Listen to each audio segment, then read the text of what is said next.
Hello, and welcome to another episode of Manifest Actual Play.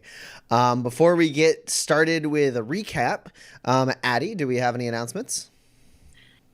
Yeah. So we're here every Tuesday night, and if you love the content we bring you and want to support us, you can always hit those follow and subscribe buttons down below.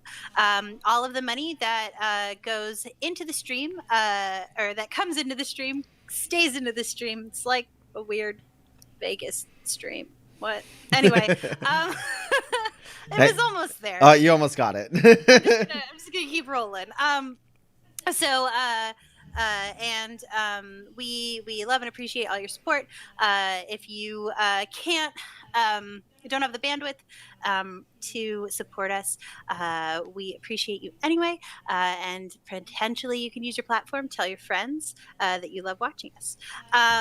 If you have Amazon Prime, you get one complimentary Twitch channel subscription every month. The catch is that you have to you have to resubscribe every 30 days. So if you do that, and if you want us to be that channel for you, make sure that you check back and remain subscribed. We are also on all kinds of social media, Facebook, not really Instagram, though we have an Instagram account, and Twitter. And for those of you who have backed or pre-ordered the Manifest book, you also are on our supporters only Discord, where you can hit us up and ask us questions and interact with us all the time. And if you want to get access to this very fun, very cool Discord, and also grab a copy, either digital or physical copy of the book when it comes out, you should head to either our website, which will redirect you to our backer kit pre-order store, which is manifesttherpg.com, or you can head to any of one of those social medias or to our Kickstarter page, which also has a redirect link. And then, of course, the US presidential election is coming up very swiftly. And we encourage all of you to register to vote and then do the voting thing as it comes up.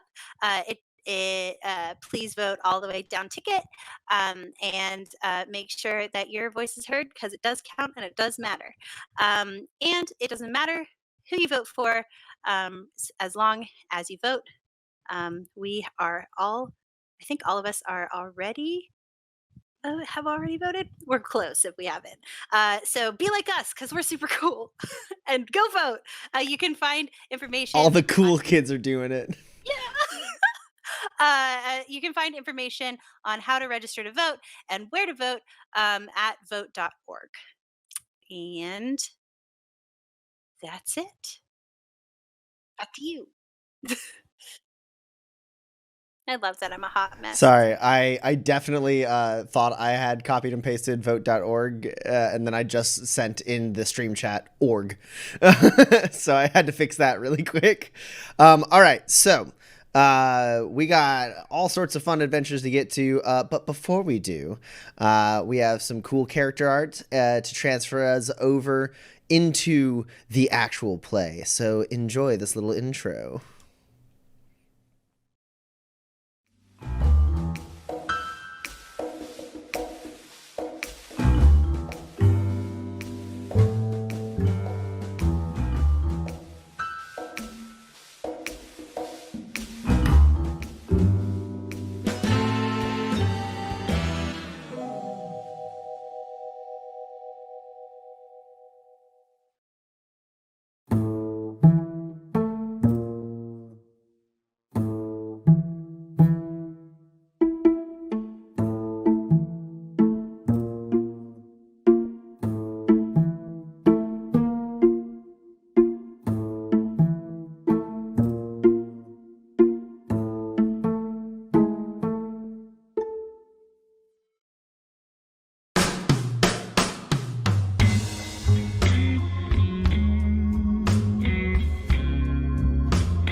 All right.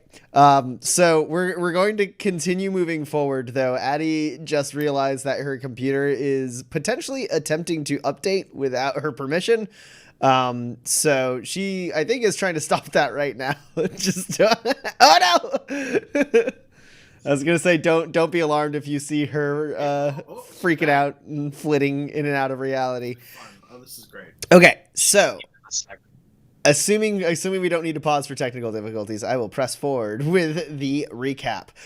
Kinsey, Pax, and Roland have been in the Badlands for some time now. In fact, they've taken up residence in Tobias Station, a bustling way station in the center of the Badlands, an area where a significant amount of commerce happens, where transient folk from all walks of lives pass through, sometimes briefly and sometimes for longer periods of time. These three started a saloon in the lower levels of Tobias Station, a saloon called Umbra's, and they did it all because they have secret machinations to remove the corrupt Captain Moralis of the security force here. She has been basically grooming urchins into either becoming criminals or becoming corrupt security forces for her. And these three drifters are not going to stand for that. So they set roots here and began a long plot towards overthrowing Moralis. During that, they have made tenuous contracts with several crime syndicates that have a presence in Tobias Station. They are investigating the murder of Ephraim Keller, a lover of Salem Bahara of the Kanoum family. They also have a tenuous deal with Gray Foster of the Sheffield family, who wants the Sheffields to be given considerations during the whatever new order these drifters are planning on putting into play. And then finally, they also made a deal with Severina Acosta, who they suspect is partly behind Ephraim's murder, but they made a deal with her to basically she will help them with their little revolution as long as she gets to pick who takes over Moralis's place. So all that's happened. There was a slight kidnapping. Marshal Leonard Yen of the Alana Stead. This is, just a small kidnapping. The way you're describing these things, our little revolution. Yeah. Slight kidnapping. All right, sure, fine. There's a lot of things happen. It has to be reduced down. You have macro scale. Yeah, so there was a bit of a kidnapping, which drew out Marshal Leonard Yen of the Alana Stead Sheriff's Office, who has fallen in with Pax. They're a little cozy, but he's hanging out right now. He's not actually really supposed to be here, but he's helping them because he has the sweets for Pax, and also believes in what they're doing. But what most recently happened was two things. The scavenging brigands of the lower levels, who these three drifters had sort of worked with before in the past, came into the bar and started selling drugs and driving away customers, and basically got the boot from Roland, Kinsey, and Marshall Yen. Kind of severing that tie a little bit. And while that was going on, Pax broke into Captain Moralis's quarters and uncovered a safe, which had various things, spurs, weapons, maps, etc. But she stole a data pad from Moralis's safe. She took that away with her. Everything else she just kind of looked at and tried to remember. There was a map with several parts of the station marked off, and some other things that kind of are starting to make things make a little more sense. But the only thing she left with was that data pad. And so it is the evening when Pax, you return to the saloon. There's a little bit of tension in the air. And I mean, but the bar is still going. Eli is there, kind of slumped over in a corner. Marshall Yen is sitting in a booth, like reading a book and drinking, and the card table's going with a couple people playing cards, and there's a couple other people at the bar as well. So it's it's an okay evening for the saloon tonight. I come back because I remember you calling out specifically last time that Eli was not there. He stumbled in recently. Okay, good. Yeah, he stumbled in, like you saw him like peek in and like seemed to scan and then liked what he saw and then came in. He didn't seem to enjoy the company of the brigands that were selling drugs. All right. So Pax, you return.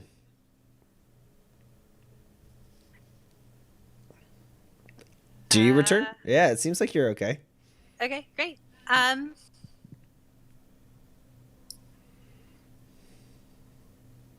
Yes, I do. And then you just go to sleep, or nothing interesting to share? Nothing going on. Been a long day. Let's call it a night. So I guess I will walk in and just like, without being like sketch, just sort of like do the significant look thing, like a to Kinsey and Roland. I think Kinsey is behind the bar right now. But didn't we recently hire someone to make some? Is it are the only employees Hazel and what's his name, Gregory, something like that? Eugene, yes, has a G in it. That's what I meant. Yeah, you have Harry, Eugene, and Hazel. Those are your employees. Is Harry here right now? Harry is here. Yes. Sure, I'll have her cover the bar and go into the back then. Okay. Yeah, I don't know what I was doing. Probably nothing. I had that. Sure.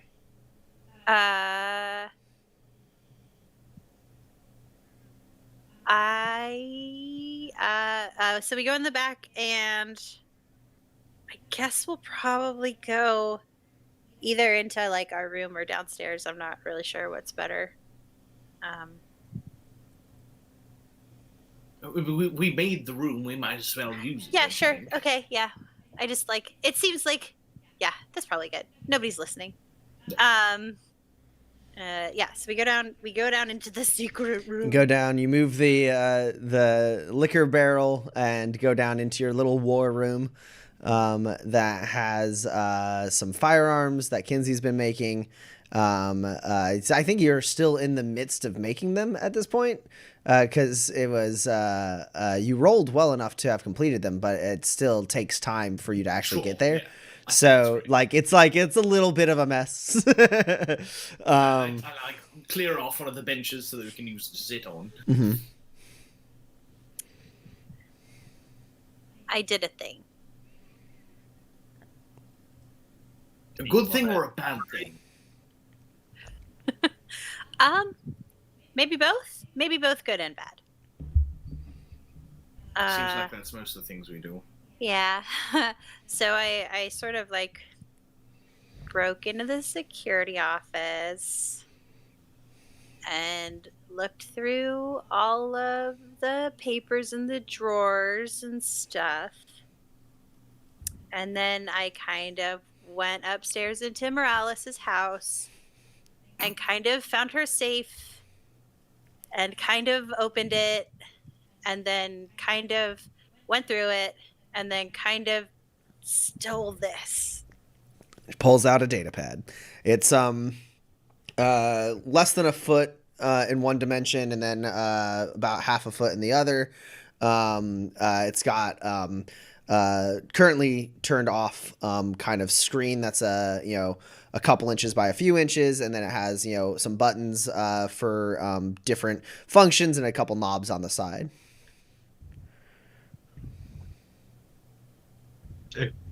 I assume it's locked. Well, you would be telling us what's in it.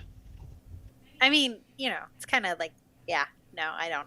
I don't know. Okay, give it here. Okay.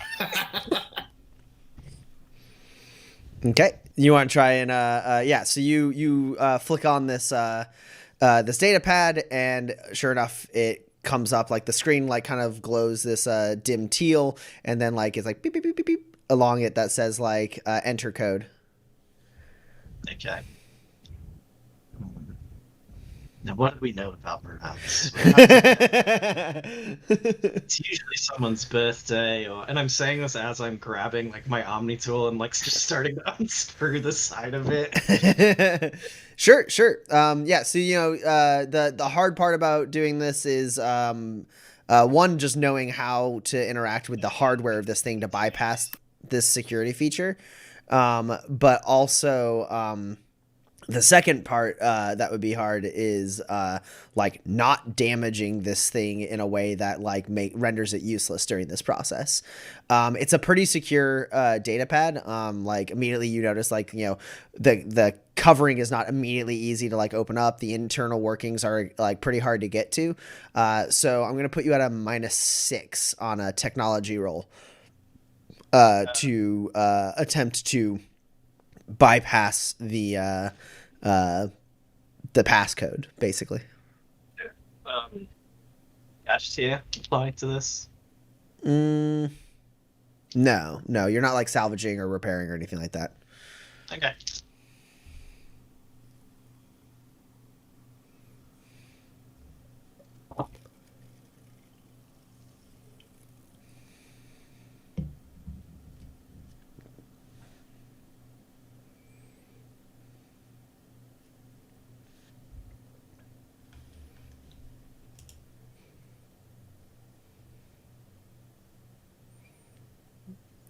Must be a good roll.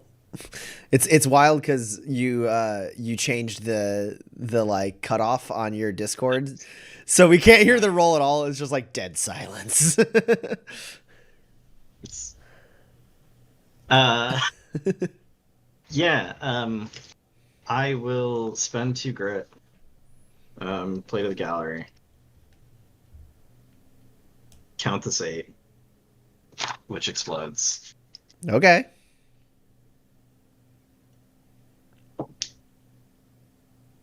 Okay.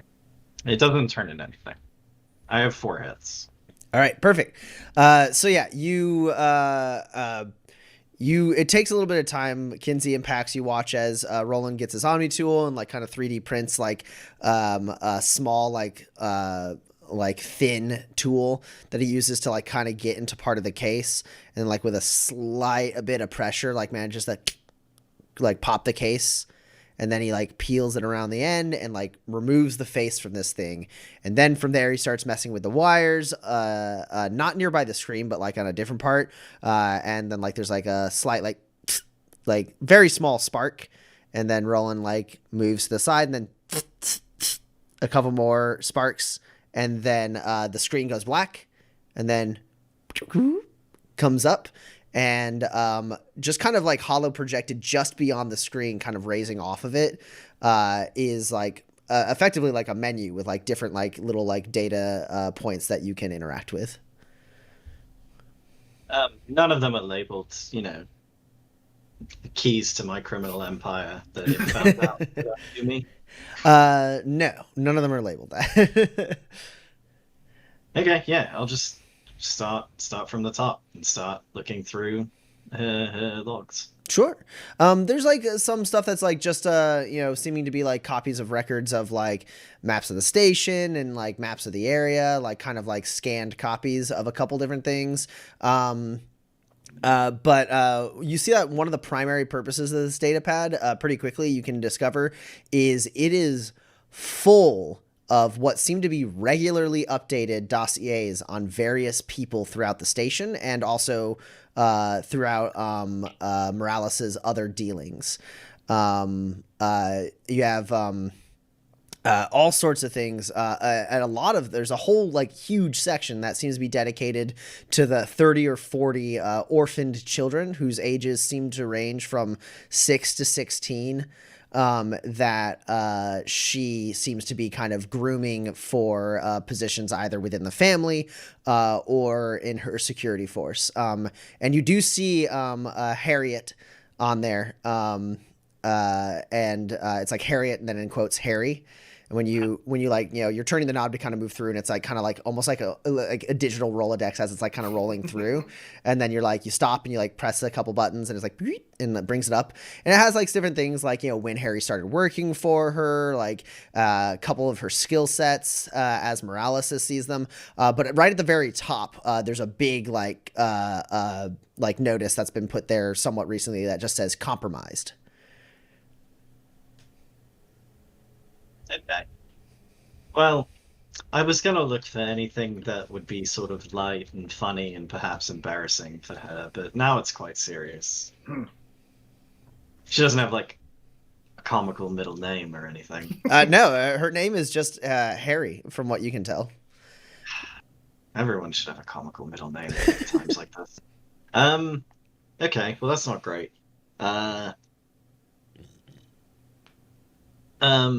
If I use like a tech cube, can I just transfer all of this data to my Omni tool so I like have it at my fingertips? Unfortunately, no. Your Omni tool, while extremely good at like fixing stuff, it's not very adequate data storage. There's a lot of data on this thing. I like make data storage. Actually, what I'm most interested in making, can I copy like the map data onto a thing that I could purchase the maps from with some tech cubes? Yeah, you could definitely, like with a tech cube, you could like kind of make your own data pad. If you want to make it like extra secure, it might require like maybe more tech cubes or like a roll of some kind. But like if you're like, as far as like getting the data on a separate like hard drive, basically, you just need to use up a tech cube. So if I use one tech cube, can I just like grab the map data and then we have like a little holo map thing? Yeah, absolutely. I do that. The extra secure nature of it is I'm holding. Yeah. So Roland like scrounges together some like materials and makes basically like a little disc that fits in the palm of your hand. He runs a couple wires to the data to Morales' data pad, copies it over, and the maps are now something you can just kind of like flick through with a move of the thumb on this like device that he's made. Okay. Well, this will be quite useful. Here, I say as I hand it to Pax. It feels like this is most immediately useful to you. Oh, sure, yeah. Yeah. Okay. Correct me if I'm wrong, Tommy. I'm assuming it's going to take me some time to like dig through this and figure out what is and is not relevant on this data pad. Yes, absolutely. There's a lot of data here. There's also something else. So as you kind of like, it seems like a lot of this data pad's purpose is these dossiers on like, and it's like thorough. You even see like little dossiers for like shorter dossiers for like Alex Woods and Velma Hess and Shirley Charlotte, right? Like it's like literally every resident. I need to just right now make sure he doesn't have a dark secret or is perhaps secretly like a crusading gunslinger. What does she have on Eli? On Eli? It's mostly just like vagabond drunk, like not really anything else. Like she doesn't even seem to know how or if he is employed. Good. We can use that. She was extremely willing to climb into the vents and move a body. It seems like a mistake to discount him and his skills.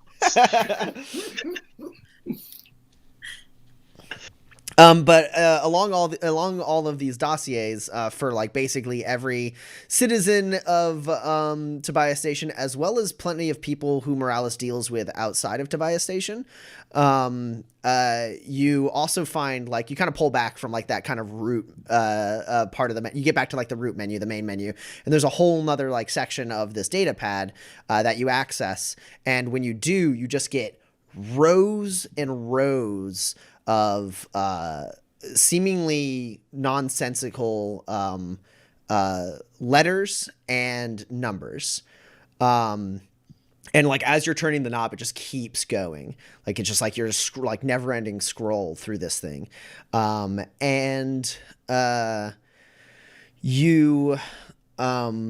It's like they're all formatted basically the same. There's 3 letters, and then a sequence of numbers in groups of no larger than 4 numbers at a time that kind of like go along until they're done.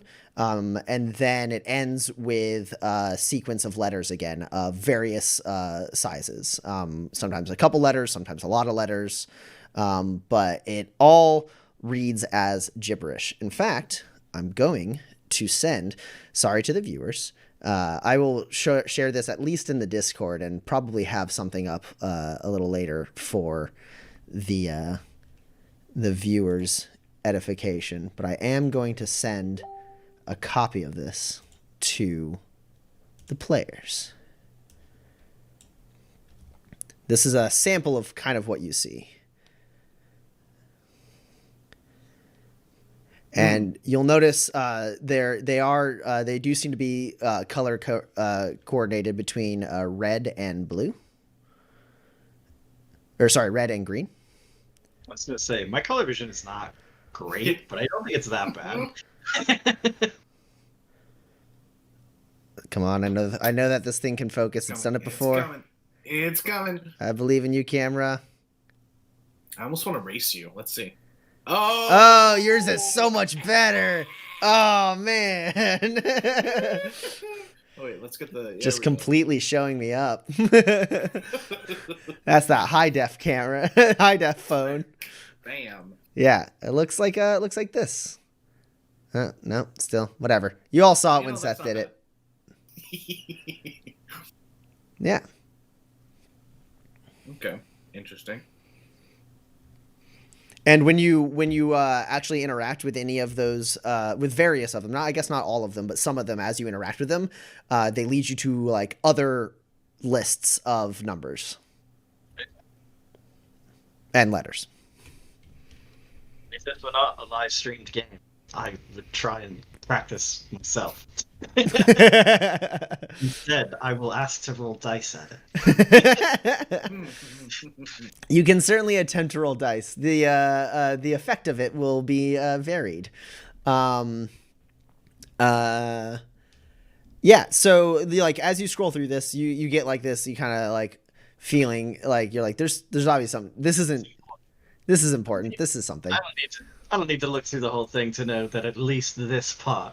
This is important. But yeah, let's see. What would be a good skill for you to roll at this? Do you have an idea for a skill, or you just want to grab some dice and huck it at a thing?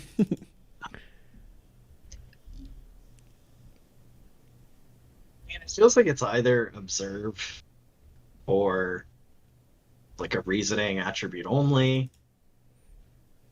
Connections, just because like you're making connections. Yeah, I think it is. I think it's lore. Oh, good. My best reasoning skill. Yeah. Never comes out. However, you will be doing this at a -10. Okay. I mean, I could still get successes. It's true. It's unopposed. I'm still legally so many dice when you're being smart. It's crazy. And you obviously get the feeling like if you spent more time with this, those negatives might go down as you familiarize yourself with more and more with the patterns. Yeah, so I'll do like just a quick glance, spend like 10 minutes here, see if I can figure anything out. Sure. And then probably the rest of my night is spent just cataloging this whole thing and figuring out what is and isn't relevant to us. Sure. I say as Kinsey, can you make coffee? Have someone make coffee? We have employees. I would like coffee. Cool. I know how he takes his coffee, so I'll go make coffee. Absolutely. Kinsey heads upstairs. This is great, Pax. You know what? I was going to say probably, but I'm positive that this is great. It's Okay. going to take me some time to figure out how and why it's great. Did you want to know the other stuff, or do you want to wait on that? Did you do other stuff? You said so many things that you did. No, I mean, so I looked at her schedule, and I saw that she was at a town hall, which I thought was weird because I feel like, like people would be invited to town hall, but like, I don't know, because I don't Probably know. not anyone down here. Sure. And then, so there's that. And then also, she had a bunch of maps with X's all over them. Like from all over the station. And I like kind of remember,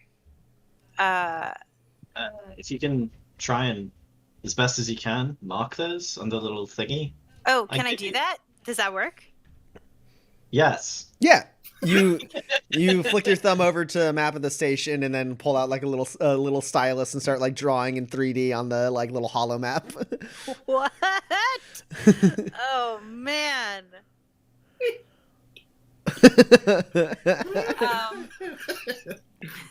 And then she had like, I don't know what you would call it, but like it looked like a well, it was like a bag of like money and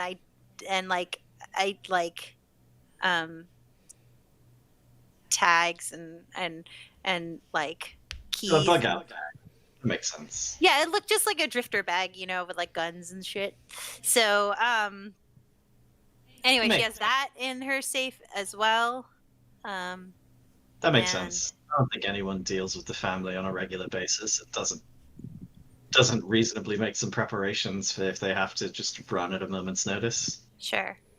I also made a hiding spot in her office. So if you ever that's right. if you ever get caught in there, then I know. But if you ever do, I cut out like a part of the underneath part of the sofa, and you can like slip under the cushions and then pull the cushions back, and then like so you can hide in there. Okay. Yeah, and also no one was there, and the guy who was on duty, I think he had like a date because he left, and I was like, I could break everyone out of here, and then there was nobody in there, so that makes sense. He doesn't seem the type to like take prisoners. yeah. I think it's weird she lives above the security office. Like, why haven't they given her like a nicer place? I mean, it was a nice-ish place. I mean, like, yeah. It was okay, but like also she could live in a nice place, right, where she leaves work at the end of the day, and also it was like not that hard to break into, so like that was weird. She could live in a more secure place away from the family too. I sort of doubt your ability to gauge what is and is not easy to break into based on your skill set. Sure, but like the family's gonna have somebody who's like similar to me at like. Yeah, but I don't think she's worried about them coming for her. She's, I imagine, made sort of a career of making them not want to come for her. And it's only recently, through admittedly no fault of her own, that now the family wants to come for her. Sure. Yeah, so. And then I found that, and it's the only thing I took, and I put everything back. So I mean, eventually she's gonna notice that's gone, and I don't know if it has like a homing beacon on it or anything, but I mean, I've stuck it apart, does it? You got 4 hits. You don't think it has some kind of device that allows her to track it through like any technological mean? If it's got a device that can home in on its location through just the sheer amount of ground and walls and rocks that are between us and her office down here, that's impressive. Sure. Well, and then maybe I thought you could build like a second trapdoor or something to like hide it, because in case she gets mad and like tries to come down here, or like don't tell Kinsey because he'll freak out, but like, Cho could find things with her mind. Oh shit. Maybe Leo can as well. Yeah, but don't remind Kinsey that that's a thing because he'll freak out. No, I specifically don't remind him ever that illuminated folks are a thing. Sure. Kinsey, you walk in at this moment. Hey. Oh, sorry. Who's illuminated? What were you saying? What? Nothing. Leo, but like we knew that. I didn't want to freak you out. No. That's not freaky. My half sister's illuminated. All right, so I'm getting more used to it. I still don't like people I don't like being illuminated. I say as I drop off the coffee. And Pax, you don't drink coffee, right? Every time I feel like I've made coffee, you've been like, no, thank you. No. What is the thing that you drink? Water? Yeah, so I bring you a glass of water, and I made myself a Drosera, a big antler toddy. No. You can barely taste the rat. When you say it like that, it makes me want it even less. I won't say that next time. If I don't say it next time, you try it. Just try it. It's not that Do you bad. know what it is? If you called it soup, it would be a lot more palatable. But you're telling me to drink it as if people just drink soup. Because it is soup. So the thing is, it's like, right, it's not tea because you don't like put the leaves in the water. It's not tea. It's like you like drip it. It's juice. Just call it juice. But it's not like it doesn't have the taste of a juice. It tastes more kind of herbal in some ways. So I think that's why he was calling it a tea, and why I'm calling it a tea, and why I'm putting it in the toddy like it's a tea. Because you don't put soup in a cocktail. Why would you do that? You don't. Why would you do that? I still think juice is more accurate. Well, I mean, it is juice in the sense that non-vegetarian juice is... No, stop it! Oh. I've never really thought about it that way. Non-vegetarian juice. Okay, well, I'm going to sit here with this data pad probably all night and see if I can figure out what's going on. Will it bother you if I work on these guns over here? I'll keep to my side, don't worry. No, that's fine. It's helpful sometimes to just have anybody to just sort of like throw ideas at and hear them spoken back to you. Sure, I'm very good at that. Great. So, did you find files on us?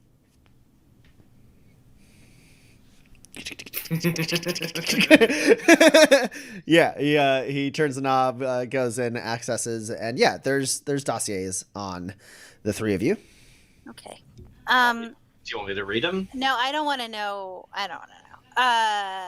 Okay, because I'm gonna read as many of these as I think are relevant, and the ones she has on us are certainly relevant. Sure. Yeah. No. But I don't care. Okay. I don't have any. There's nothing really hidden. Maybe she's hear the comical middle name.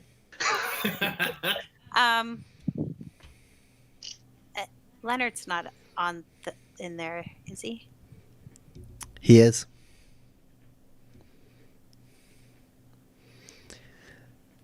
What's his middle name?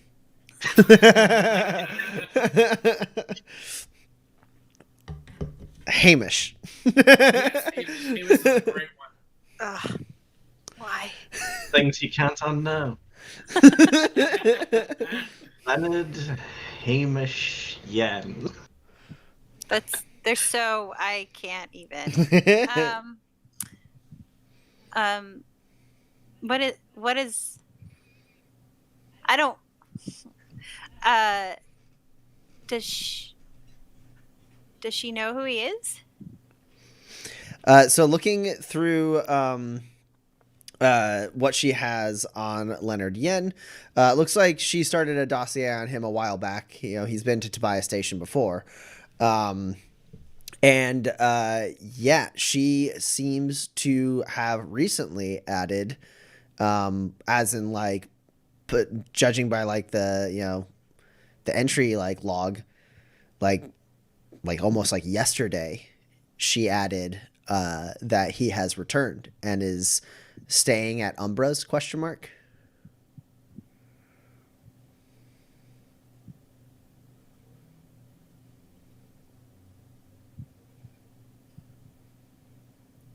Okay.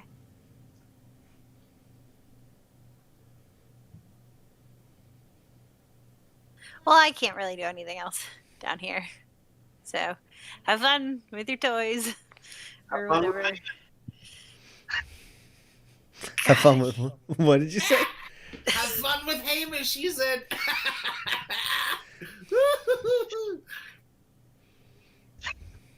I'm gonna go see what's happening upstairs, I guess.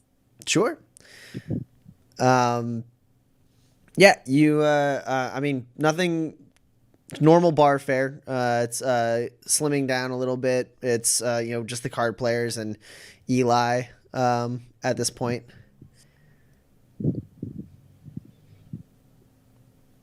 And when you walk out, like, Leonard makes like eye contact with you and like gives you a nod, looks a little like questioningly at you. Sure. Yeah, I'll go over to where he is then. Hey. Hey. So I suppose they told you what happened. No. What happened? Oh, I mean, the three of you went back there. I figured you were gonna talk about what there's some bad element in here. I think they said, I heard her name was Roxy. I mean, we took care of it. She was slinging stardust down here. Seemed to think she had permission. And we drove her out. Roland told her basically to never come back. But yeah, she seemed to think that you had given her the go-ahead to set up shop. And I mean, Harry was scared, and Kinsey, I mean, he rose to the occasion. But what's going on with that person? Why would you? I mean, I know that you have been doing business with some pretty terrible people, but I mean, I don't know if you have any experience with Stardust, but that stuff, it ain't pretty.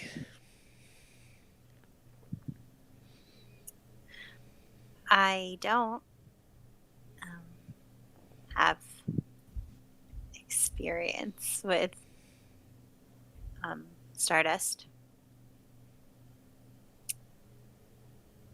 Yeah, no, so it's kind of a long story, but I'll make it short. Basically, when we first got here, we weren't really sure what the lay of the land was, and it seemed most plausible that Roland would sort of act, highfalutin or whatever, and Kinsey would run here, and then I would sort of suss out like the dangers of the sort of underworld here.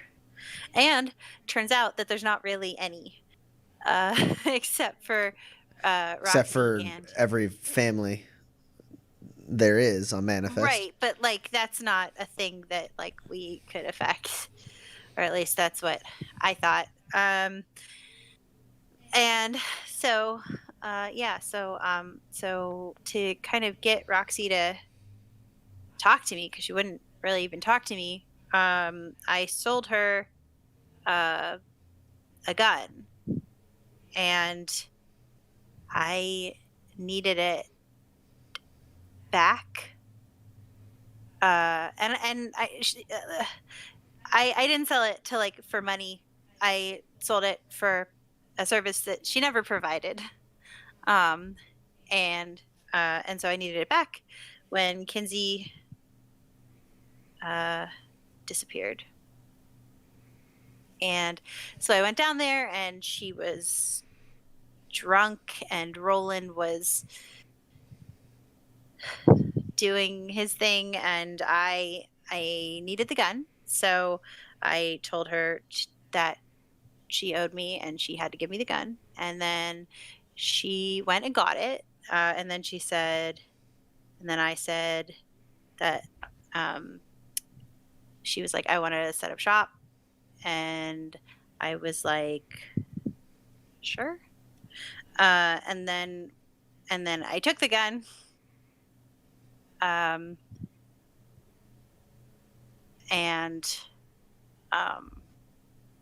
I had every intention of like stopping her from actually doing anything. I'm kind of upset that I wasn't here.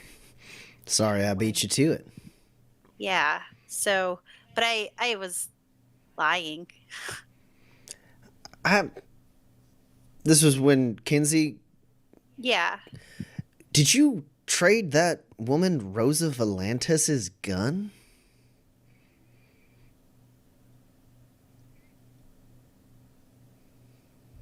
Yes. Wow. I mean,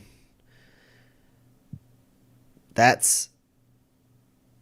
I mean, she didn't cough up whatever service you were asking for. I mean, if she didn't pay her due, nah, she doesn't have any right to hold that gun. I mean, you know, Rosa Valantis, she used to be a gilded gunslinger.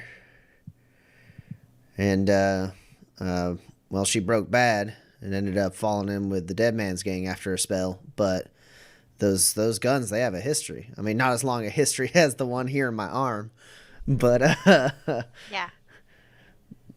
But you know, it's those kind of guns. They get passed down. You know, down the line of gunslingers. I never intended for her to keep it either. No, I don't imagine for a second you would, and so I'm glad you got it back. Yeah. You think they're going to be trouble down the road? If they come at us the way that,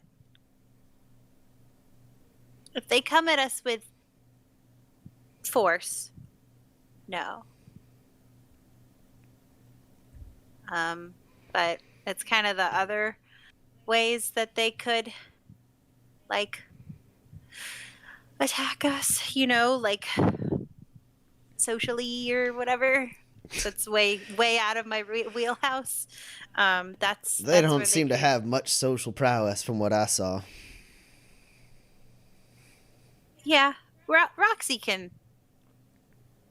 not bad at that kind of stuff. But yeah, so I don't think so in the like direct physical harm sense.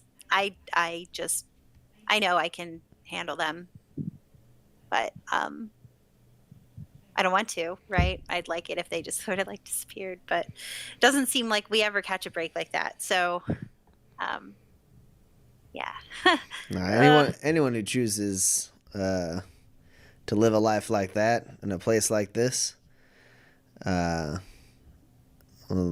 they don't just go away. They staked their claim down here, right? As far as the lower levels are concerned, until the three of you showed up, I bet Roxy and her crew were kind of, you know, top dog down here. Or at least big fish, comparatively. Sure. So they don't really have anywhere else to go, I imagine. And you moving in on effectively their territory like this, I mean, it could end badly. I've seen stuff like this before. In Alanastead. I mean, yeah. In my time.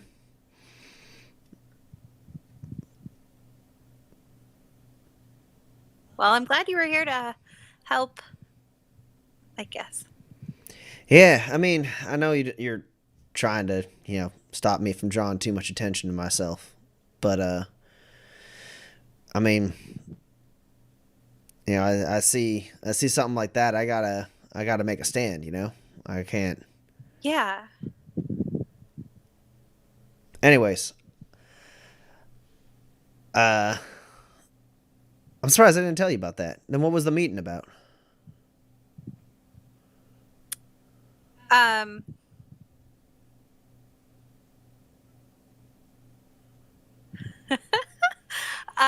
Well, maybe, hypothetically, I went on a walk and I found a thing and I couldn't open it.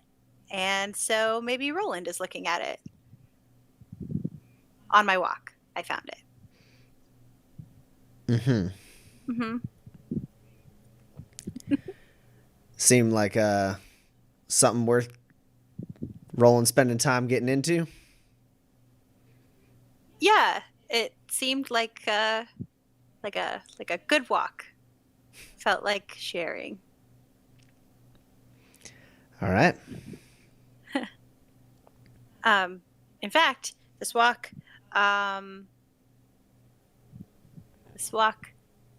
actually, I found out during this walk that Captain Moralis knows you're here. Like here. He looks around the bar for a second. Like here. Yeah. Oh. Well, I guess I don't need to stay in the back room anymore. You had trouble doing that anyway, I think. Yeah, well. I mean, there's nothing to that. I mean, does she know where the three of you came from? That'd be the only thing I'd be worried about. I don't know. Roland, you're looking through the dossiers. Yeah, I mean, Pax asked if there were dossiers on the three of you. There were. I imagine those would be some of the first ones you would look at. Yeah. Yeah, it does seem like inquiries have been made about basically it started with Kinsey. She found out that Ken Charlotte was Kinsey Charlotte of previously of Fetzen and Fetzen Trapping Company, later falling in with various bandit rustlers, like livestock rustlers. So she found out about his criminal record in Alanastead. She's trying to inquiries seem to have been made, according to her notes, on yours, Roland, and Pax's criminal histories as well. Basically, she's made the leap to assume that if you guys are hanging out with Marshall Yen in Umbras, and Kinsey has a criminal record in Alanastead that he has gotten away from, presumed dead, then the same might be true for the two of you. And you don't know if she's found anything out ever since she put basically like one of the most recent entries is like, inquiries made to Alanastead Sheriff's Office about, Roland Hollis and Jane Pax. Well, that's sort of unfortunate. It's like this conceivably could have ended politely, but now the options are sort of limited to it ends unpolitely, but we have to run In which case, the only way to ensure that we, accomplish what we want to do and run is to leave her entire organization a smoldering ruin, a mark so terrible upon the earth that none would ever think to do it again. Which I imagine she would like less than had it ended politely. I love how we always start these revolutions and like takeovers, and you're always like, oh, this should end with no bloodshed at all, but we always get to the point. It's like, this is going to be a scorched earth, completely like raised destruction, and I know that you're going to get there. I don't know why we don't stop there. Andy, I've never said there's going to be no bloodshed in any plans I have come up with in the time we have been traveling together. I don't know where you got that in your head. And maybe it's just the accent. You always seem so like pleasant and calm. Well, Kinsey, that's sort of what I do. Because part of what I do is it's very important that I seem nice the whole time while you are giving me all of your money. That was like my whole jam for years. I'm starting to see how you were on that wagon train to begin with. Not that I couldn't already see it, but this is just coming into a little more clearer focus. No, I mean, like, Pax's thing is very straightforward. She was an incredibly good thief, but, people wrap their heads around someone steals object A and takes it out of that location. And your thing, it's sort of the same thing, but less, in a city. You're just taking an animal that's not yours and you're putting it somewhere else. And like my thing, a lot of people, they can't conceive of how I could do my thing because they assume that never in a million years would they give all of their money to someone else. But that's sort of why my thing works. That's fair, and I agree. That is not very straightforward at all. No, my thing can't be straightforward if it's ever going to work. I'm glad you're on our side. So I will just start scanning over this whole. I guess no. First, I'm going to take a crack at these numbers, just like do a quick glance, see if I can get any patterns, anything that sticks out. And then tonight is I want to figure out what's relevant to us in this whole data pad and what isn't. Sure. Yeah. I mean, you start being able to dig into that. Anyone else doing anything with their evening before we move into the next day? At some point, like probably like 25, 30 minutes into like starting to dig through it, I'm like, oh shit. And I like come upstairs, I look around, I see Pax, like, hey, we had to kick Roxy and a gang out. It's all good. Thank you. You're welcome.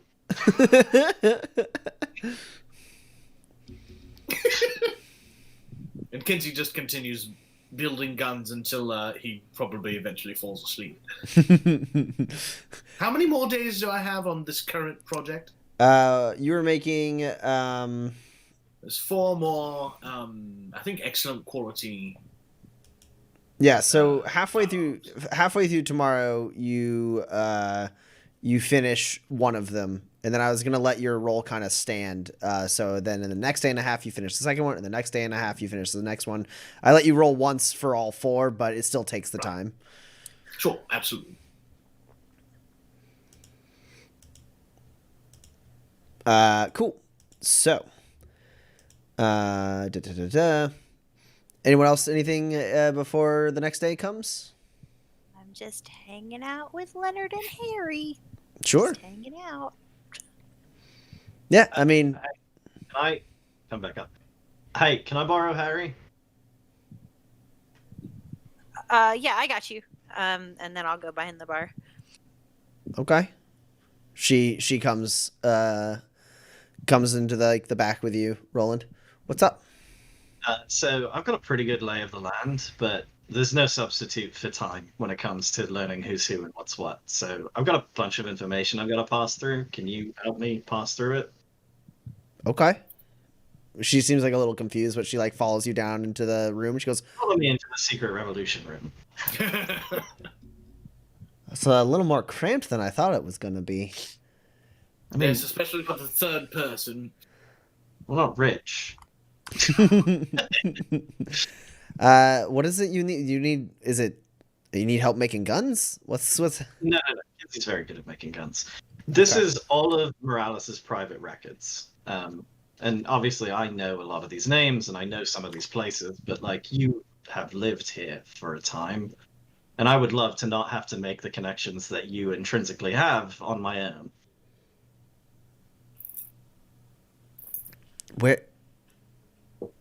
where did you how did you does she know that you like she's gonna realize this is missing, right? Probably. That's why I'm asking for your help so we can do it quicker. Uh okay, yeah, sure. And she like shoves some of like the gun like stuff out of the way and she's like, all right, let's go, let's do it. How do we even and she like starts like figuring out how to like help like look through and she's like, no, that one there. Yeah, no, that's some guy in the upper crust. He's kind of influential. Go ahead and read what she has on him, and like, basically, she like is going to assist you in like kind of parsing through this data a little more efficiently. I am. And that goes pretty late into the night until I don't know if you're trying to stay up the entire night, Roland, but eventually Harry is too tired to even think straight and ends up like curling up in one of the booths to go to sleep. Yeah, I'm definitely just staying up all night to work on this. We are extremely on the clock on this until she notices it's gone. Okay. And Kinsey, I assume you at some point stop making guns and get some shut-eye? Yes. All right, Roland, you're spending another night staying up all night. Go ahead and roll an endure test for me. I make very good coffee. Could that assist in the role at all? No. Come on.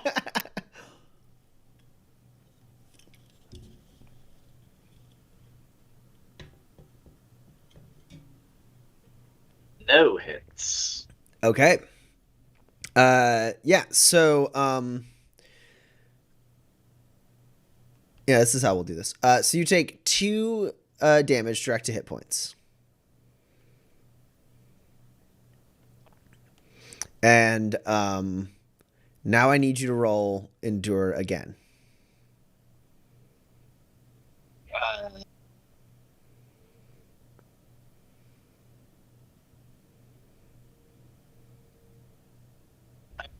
Whether or not to drink one of my lesser tonics. The problem is this one in particular, I don't know what it does. Oh wait, never mind. That's a tier 2 anyways. So yeah, they're all tier 2 healing tonics. It's fine. I'm fine. Okay. Okay, that's 1 hit this time. Okay. So you only take 1 more hit point damage.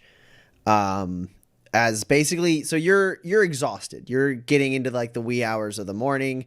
And like you have like, you're on like your like 9th cup of coffee, like you're, already your eyes are like burning as you're just like been staring at this like screen and going through this stuff. And then as like it gets a little bit more into like the earlier parts of the morning, like around when Kinsey probably is starting to stir and wake up, that's when Roland, you realize like, at least for a minute, like you like basically like you're looking through the like thing and then like you see some guy whose middle name is also Hamish, and so you start chuckling at it and then you start like laughing a little harder. And then like you're like, oh my god, why is this so funny? I'm so slap happy. Like you're like, you kind of got like tears streaming down. And then like you're like realizing you're gasping for every breath. And then you realize there's not that much oxygen in this room. And you have to like clamber out of the like war room and like kind of get into the kitchen, and like it's a little bit better in there. But you suddenly realize like the airflow is bad. There seems to like the air seems to be thinner now. And Kinsey, you actually like wake up kind of gasping for breath a little bit too. You're not like suffocating or anything, but like you're like a little confused at first, and then like you realize like you feel a little colder, and like you have to like take deeper breaths to get like a full like breath of air.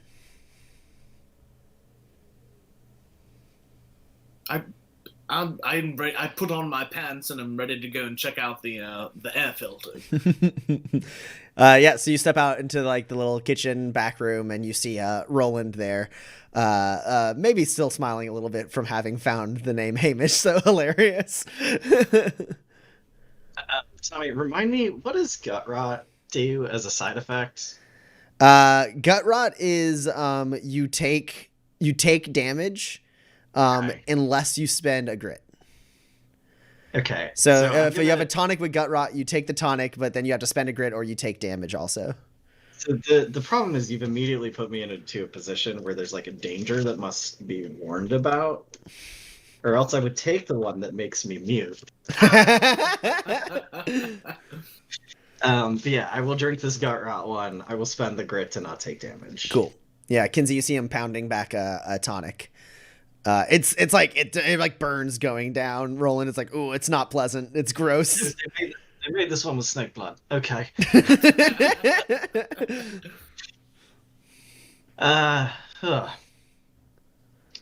So, optimistic bet. This is just bad airflow to the lower levels. It's a thing they deal with on a regular basis. What I imagine, if I were in Moralis' position, I've shut off the vents, hoping to kill everyone who might undermine me. I'm sorry, everyone? Or, just our vents. Okay, that makes more sense. No, I meant the lower level. Oh, but... so you don't have, I wouldn't put it past her. Yeah, Kinsey, you go up to like one of the vents and you do feel like there is like still some air coming out of it, but not like nearly at like the normal like kind of gentle breeze. It's much more like faint and hard to detect. And at this point, you hear like a crackling of electricity. And there's these kind of like rusty, grimy speakers, which actually some of which you cleaned and made like patched into the jukebox in like the saloon proper. But there's a couple just kind of scattered. A couple mostly they exist in the hallways, but there's a couple in the saloon that you use, and there's like one in this like back room like in the corner, and it like crackles for a second, and then like there's like a screech of like a microphone. And then you hear, "Attention, citizens of the basement decks A through G. This is Station Master Copeland. Illegal tampering of the air vents in your sector has forced us to restrict airflow until further notice. This is being done for your own safety. And I'd like to remind you that access to the ventilation ducts is prohibited for non-station personnel. Rest assured, as your station master, I am endeavoring to resolve this issue in a swift and effective manner. Thank you. That's all." Yeah, so she's intentionally shut off air to choke out anyone who might undermine her. Probably go wake up Pax and Hamish if they're not up yet. Hamish. I don't want to do this unilaterally, but it seems like a problem Ms. Acosta can probably solve for us. That's fair. I mean, she is a useful friend until she's not going to be our friend anymore. I can. This seems like a thing she could perhaps help with without sort of revealing her hand. Sure. I don't know. Seems worth trying to call in a bit of that favor. Yeah? I never know what the answer to that question is. Sure. Pax, you were woken up by that announcement.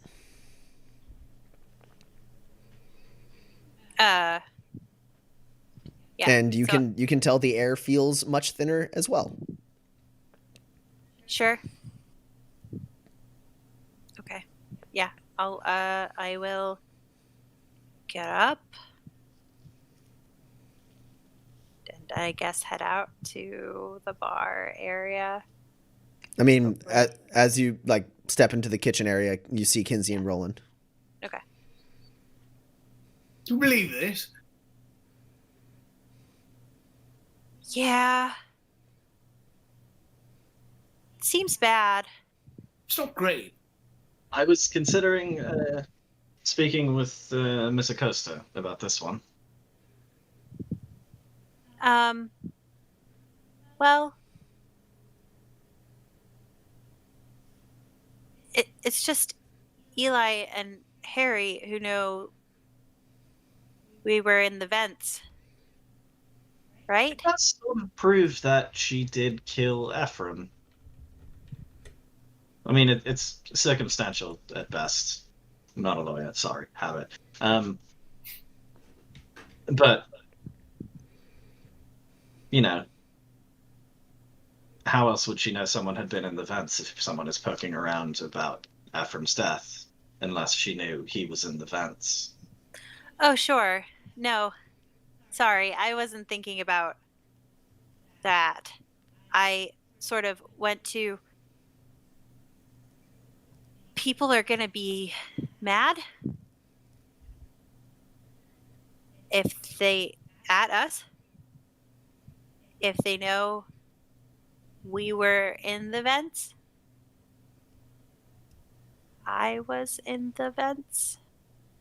I'm not super worried about that. I think I'm confident in my ability to sway how dare you go in the vents and clean them for us into they cut off your air because we tried to make it better.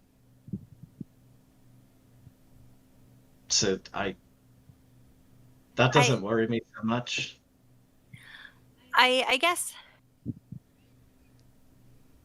if you, I really don't want to get further in on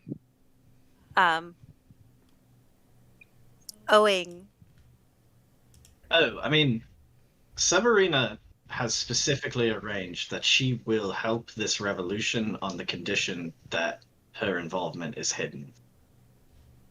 And the payment for that is she gets to choose the new security chief. Okay, so I don't think we owe her more to ask her to help the revolution. Sure. Okay. We can probably solve this on our own, but it takes time. And like you said, people need air to breathe. I have heard you say that. Is there like a purifier or something we could make? Can we make little purifiers and give them to people? Well, I think right now the main issue is airflow to begin with. Yes? So I think that would be a pump problem, which, I mean, I'm sure we could take over the pump. But there's air here, right? So like if we make it good air instead of bad air, then we kind of solve both problems without spending any resources other than, I guess, a lot of resources that are like actual resources instead of like fake ones. Maybe. I'm worried that time is actually our most precious resource at the moment. Okay. I can't help with this. No, it's just a quick run to the LRC. Okay, yeah. Kinsey, if you want to look on, I don't know if we have the materials. I've got 4 tech cubes. I know this isn't your whole jam, but if you think you can make an air purifier, at least for the bar, we can have people come here in the meantime. It's feasible. Not probable, but feasible. Take my Omni tool, see what you can do. All right. And I go head to the LRC tower. Okay. As you step into the bar, you see Hazel is there. And she's like, "What's this about?" I mean, it's sort of a standard authoritarian regime tool of oppression. Well, whatever it is, Harry ran out after that announcement. Okay. Bax, I could use a hand. You're faster than me. What's up? Harry apparently ran out after the announcement of the air thing. Okay. You want me to go after her? I would. I don't know what she's gonna do. Okay, where? I guess. Sorry. Okay. We're learning about this in real time. She didn't say anything. She just, after the announcement, she like sat there for a second and then just bolted. Oh, shit. Yeah, we should go. And then as we like get out of the bar, you said she had like her friends moving through there? In the vents. Yeah. Oh no. Yeah. With my filtration mask. I'll be Yeah. fine. Okay. I hope. Don't worry about it. Okay. Okay. So, I think I'm gonna go up to like the main level, where there's where like I first met Harry, because there was a way that she got into the vents up there. Sure. And Roland, you're heading up to the main level to go to the LRC, right? Yeah. I mean, the moment the two of you like make your way out of the lower levels, it's like this like breath of like fresh air hits you, kind of sucked into the door behind you as it closes shut. Is anyone there? Like right by the door? No, not this early. Cool. I break the door so it's open. Sure. I won't make you roll for it. You have the technological skills to be like, and this hydraulic it's like, and like little hydraulic fluid like pops out and the door's like and like instead of closing just like locks into an open position. I swear the station's falling apart. They really should get someone to look at the maintenance. Yeah, and so then you guys split. Roland heading out to the LRC, Pax heading to the area where you first met Harry, as she slipped into like the into the vents through like a loose paneling in the station. And you, I think I'm gonna need a sneak test from you, Pax, because this is the trading, like in the heart of the trading bazaar. Someone might notice you going into the vent. But they'll have trouble hearing me. And I can move at full speed. All of these things are true. I don't know what my score is at. I need Okay. And then stealthy and fitted give me a +2. Is that right? Yes. Okay, great. Yeah. Together then they equate to a +2. Yeah. So I have a 15. Aha. Okay. How many net successes over an 11? 3. Okay, cool. I think you might be breathing on your mic. I'm not 100% sure. Oh no. And yeah, so you part ways with Roland and easily like slip into the crowd and like follow the flow of traffic, and then just kind of like spin out of the crowd behind one of those like tents and move your way along and break up one of that little like that same paneling and like pull it to the side, and you see it's like there's like a little bit of wiring in between this paneling and part of the air vent that has been cut. It's a bit tight. It's not meant for an adult person. However, you are a small adult person, so you are able to more or less make your way through. It's a little tough. Let's go ahead and say your armor takes just knock off one box of your armor as it gets kind of scraped up by by like the metal, like a couple buckles like snap. Kinsey, what were you doing as they ran off? So I'm supposed to be this is for the bar, right? So I'm supposed to be working on something to make airflow to the bar a little bit better, so we at least have this area as like a sanctuary. Okay. Yeah. Go ahead and do you have a first aid cube? Yes. Okay, cool. So you can use one first aid cube and then like some number of tech cubes depending on like how intricate a thing you want to make or how many things you want to make. But go ahead and roll technology for me. We'll see what you might have at your disposal as far as something you might be able to whip together. Let's see how this goes. You seem like a technology cube.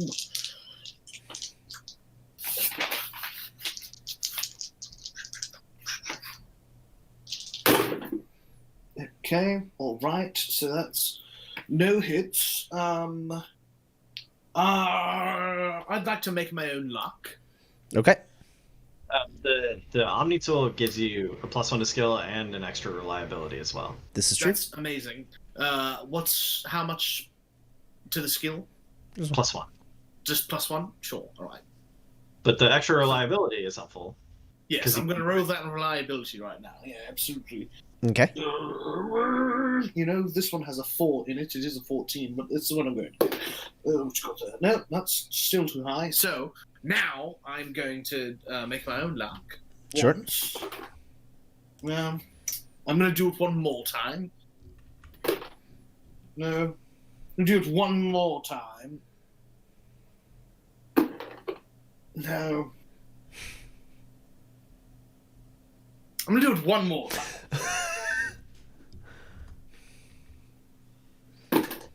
Come on! Alright, fine, I give up. That one was a 20 and I didn't want to push my luck. So just four times will I try to make my own luck. And fail completely. Yeah. You lay it all out. You're looking at it, you're like, all right. Air. How does one get air out of wires? And so you start fiddling with it a little bit. You're not 100% sure what you could do with it. You know, you got like a first aid cube and you have like parts for like, you know, different like pieces of electronics and like, you're like, I could make a housing, but that doesn't matter if there's nothing in it. Like, and you just like this whole time you're just basically trying to like brainstorm stuff. You're like sketching and like crossing out like, nope, that doesn't work either. That's nothing. I can make a filter, but that doesn't help with the actual airflow, and we already have a filter anyway. So what am I? No, that wouldn't work. And Roland, you're able to get to the LRC easy enough. Okay. Yeah, I still have Hofstadter's LRC tag. Sure.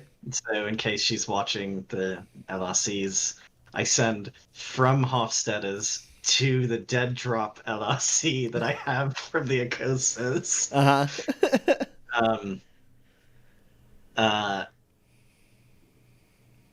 Yeah, it says the fires of revolution need air to breathe. Okay. And then, am I still in like a relatively secluded area? Yeah, it's pretty early in the morning. There's still people like coming in and out, but like this part with like, it's like a large LRC tower with several terminals. There's like someone like 3 stations over from you, but like, yeah, there's not like a lot of prying eyes right here. Right. I digidisguise into just somebody else. Okay. I break as many doors leading to the lower levels so they're stuck open as I can. Okay. Preferably without anyone noticing me. Yeah. You could definitely roll blend. or sneak, but I assume you would rather roll blend. I would much rather roll blend, thank you. Yeah, and you kind of like run your finger along like the brim of your hat, and it like brings up this little like projected like menu in front of your face, and you like press one face, and it's like and like just like kind of like with holographic like imagery like shapes your face into someone completely different, and then you walk your way back into the station and just start like casually making your way through the bazaar and moving towards like a door that you know leads to, you know, one of the lower levels that has restricted air, and you're just like pop that door open and bust it and then keep moving. You see security guards and everything. You're trying not to draw their attention. Do I get the bonus to blend from the Digidisguise? Yeah, I think in this particular instance you would. Okay. Even though you're not really impersonating a person, you're... I'm impersonating anyone who's not me. Exactly. You're specifically because they would be potentially looking for you, like you would catch their eye. That's gonna be that's gonna give you your bonus. Well, would love to spend. Instead, I'm spending grit on this. Spending grit? Okay. I spend 2 grit to play to the gallery. I count both of these 16s, which then explode.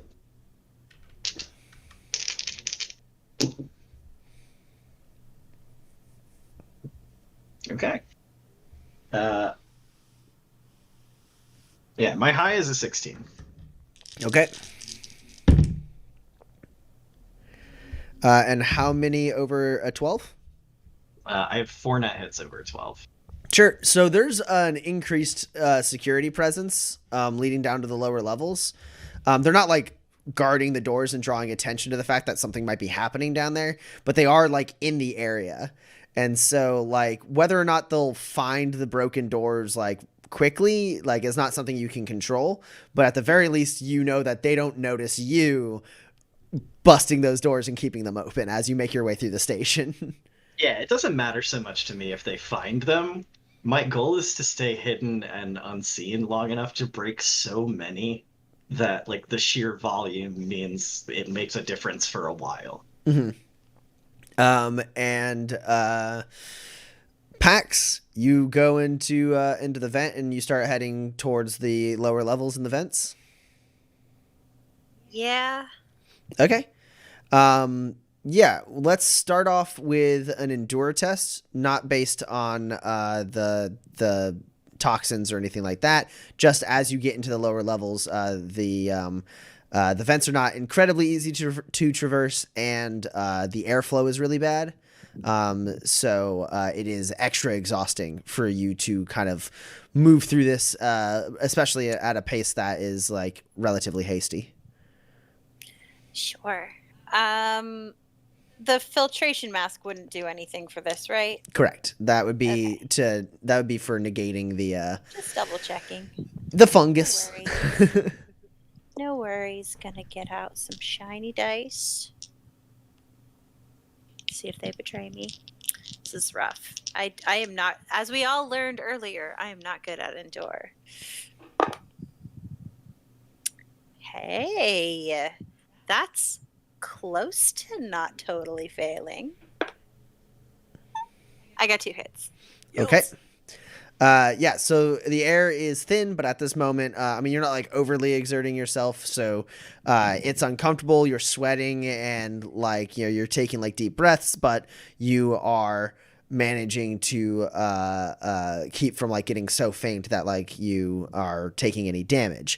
Now you do need to roll a negate test with the bonuses of the filtration mask, because you are moving through the parts of the vents that have that kind of deadly fungus growing around it, which is difficult to withstand. Wait, the kids are down here with the deadly fungus? Well, there's parts of the vents that do have it, and there's parts of the vents that don't, and you have to travel through the parts that do to get to the parts that don't.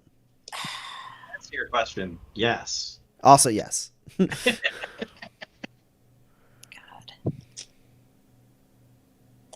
That lady gets worse every day. Yeah, I really want to weaponize that fungus even more now. Oh no. Oh hey. Okay. Reroll. Oh my gosh. This cannot stand. I got another 2 hits. Okay. Must be fucking nice. Um, I'm rolling for and fives. then an additional one because of your because of the filtration mask, right? Yes. Okay, cool. Yeah, so the filtration mask is doing its job. You are not like succumbing to any of the like poisonous fumes down here. And like the spores are just like, before they kind of like, had maybe were blowing a little bit, so that it was like harder to like notice them. But now they're just kind of like standing stagnant in like the very, very gentle breeze. And you make your way through, and you're trying to find where Harry might be. You're starting like where you last saw her. Yeah. I don't really know where, but yeah. Okay. So you go to the area where you last like saw them and start like moving around there's like, at that point it becomes a little bit easier to kind of like guess where they might have gone, because there are areas that have obviously been like not like thoroughly cleaned out, but at least a little bit like cleaned out. So there's like less fungus in this area than some of the overgrown parts that like obviously no one is traversing through. And so you start moving around that area, and it takes you a little bit of time, but eventually you do find what looks like a part of the vents where that was serving as like a little like maybe a home. You see a couple small blankets and like some bedrolls, a couple like dirty cracked like wooden bowls and like utensils, and there is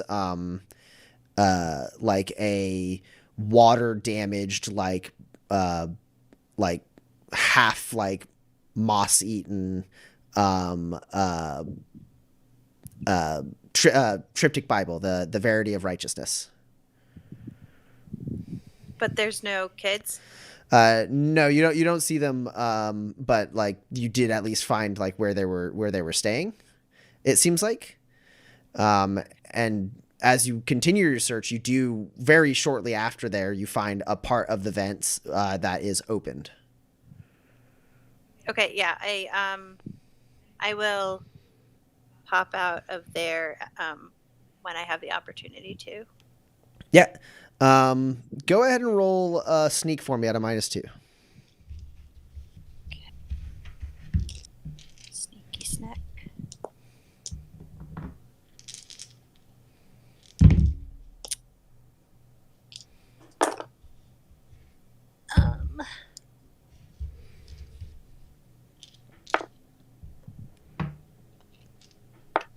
You are up against an 11.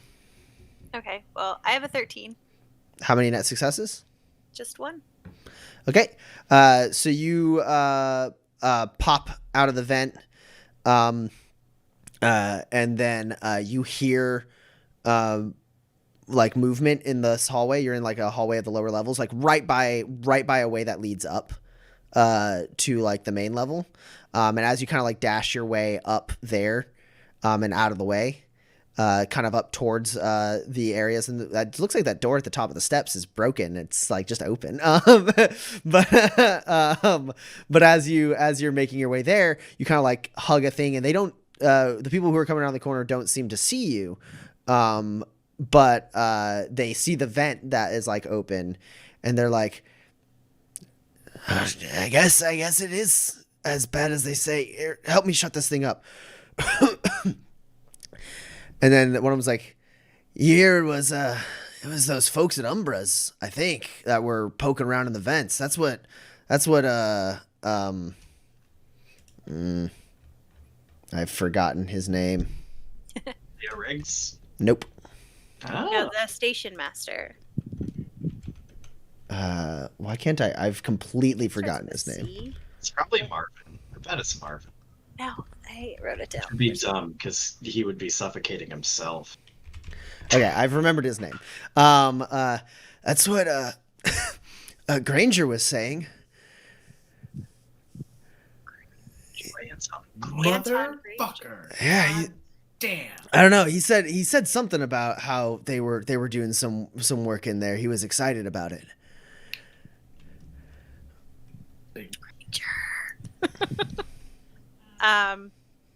Okay.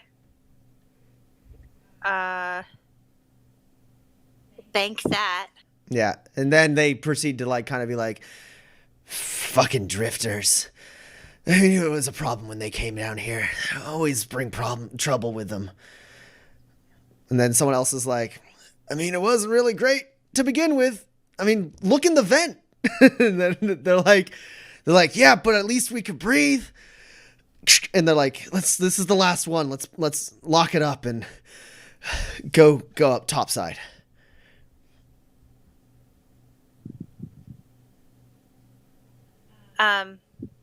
Yeah. So when it's natural, I'll just, move out and head up. Yeah, that's the only way to avoid being seen by these guys. You head up, and you're right by one of the like main entrances to the bazaar. And as you get up there, you do see Harry out in the sunlight with two kids. And one of them is like leaning up underneath like a piece of like scrap metal that's like kind of bent and like giving him some shade. And he's like gasping for air as she's like kind of like, rubbing his chest and like talking to him. He's a very, very small boy. Okay. So I'm going to walk over. And I'm not going to hide. I'm just going to walk over to them. So the slightly larger of the two boys sees you and is like, Harry. And she turns around. She's got tears in her eyes. And she's like, it's okay. Slim, just keep breathing. It's going to be fine. You're going to be fine. What the hell, Pax? And like she walks away from the other two. Sure. To like meet you halfway. Sure. What's going on? I mean, is Roland with you? Roland went to the LRC tower. Slim, he's got bad lungs. This is bad. This is really bad. Okay. Yeah. I mean, he's getting a little better now that we're up here, but I mean, it's got to be, Moralis is doing this to like get to you. Probably. But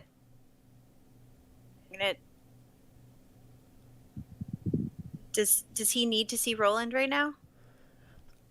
I don't know. I have no idea. I mean, he has these spells every once in a while, but I mean, it's. I mean, I just, as soon as I heard the announcement, I knew he was going to be in trouble, and I had to help them get up here. I mean, he wasn't like get Roland. He wasn't really conscious when I found him. We had to drag him out. Can I carry him? Yeah. Yeah. Okay. Okay. Yeah. So I'll pick up the little boy. Yeah, and they'll like walk with. Harry walks with you and is like, Jojo, Slim, this is and Jojo's like, Pax. I'm Jojo. Hi, Jojo. He shakes your hand and he goes, You gonna fix Slim up? Yeah, we're gonna try. Thanks. Yeah, for sure. How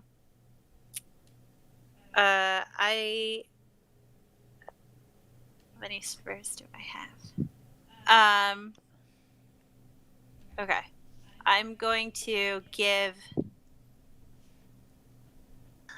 Okay, so I have 15 spurs in my pocket. So I'm gonna, unless they've stolen some, and I'm gonna give Harry 7. And I'm gonna go. I'll meet you with Slim. I'm gonna take him to Roland. Go book a room at the hotel with this money and set them up there. Okay. Okay? You can stay with them too. It's okay. Okay. As many of you as you want can stay in that room. They might take a problem with that. They don't really like seeing us. If they have a problem with it, they can talk to me about it. All right.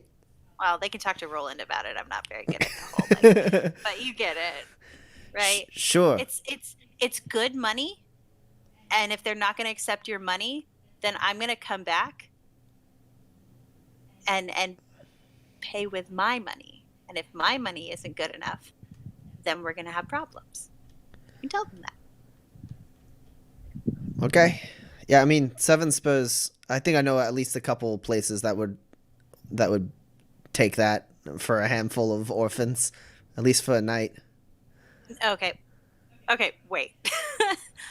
You come with me. We'll go to the hotel together because Seven Spurs.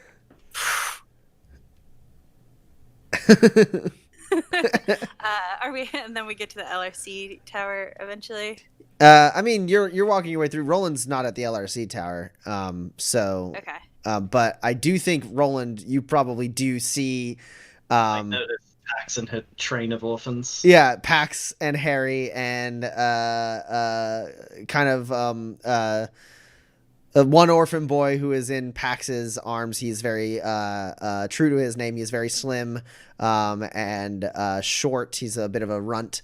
And then there's this kind of like larger, little tubby boy with kind of like greasy hair, and they're just kind of like walking behind Pax. And like the boy that you don't recognize is like holding like a pouch, like looking at like spurs. Okay. Well, yeah, I will like duck behind a stall and like turn off my digi-disguise and then walk over to them. Sure.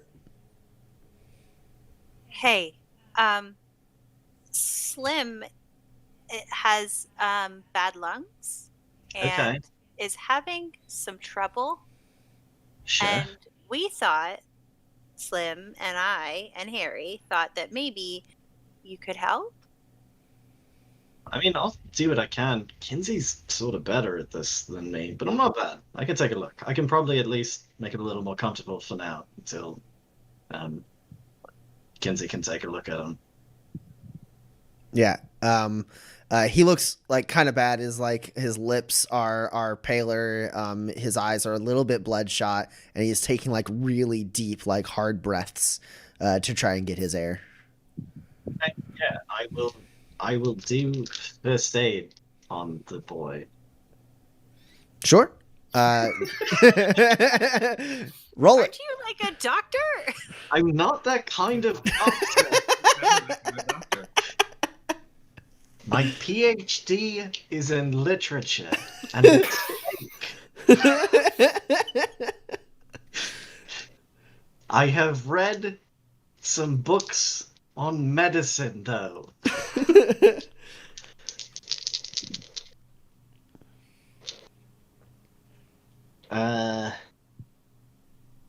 I can't imagine why I would have the med kit with me unless Pax just carries it with her. Not usually. Okay, then I don't think I have it on me. Cool. Oh, well. I am just kind of smart though. 3 hits. Okay. Do you have a first aid cube? Yeah, I have a lot. Okay, well you can use up one of them as you basically like reach in. You don't have your med kit, but you do have like, you're a drifter. You're prepared for everything. So you have like a bag that you like. You got a bag. You open it up, and you basically find this like capsule, and you like hold it under like him, and you're like, all right, deep breath, and you like break it, and he like breathes in the fumes from that, and like it like kind of like he sits up a little like straighter, and then you put your ear to his chest and like tap a little bit. And then basically grab a couple vials, get a little like needle, and you're like, and small pinch.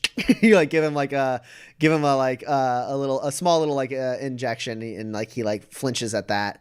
And JoJo's like, oh, like seems sickened. JoJo, He's like, so oh, cute. no, no, I don't like it. It's crazy. You live in poison fence, but a small needle, that's the thing. It's gross. The thing, I guess.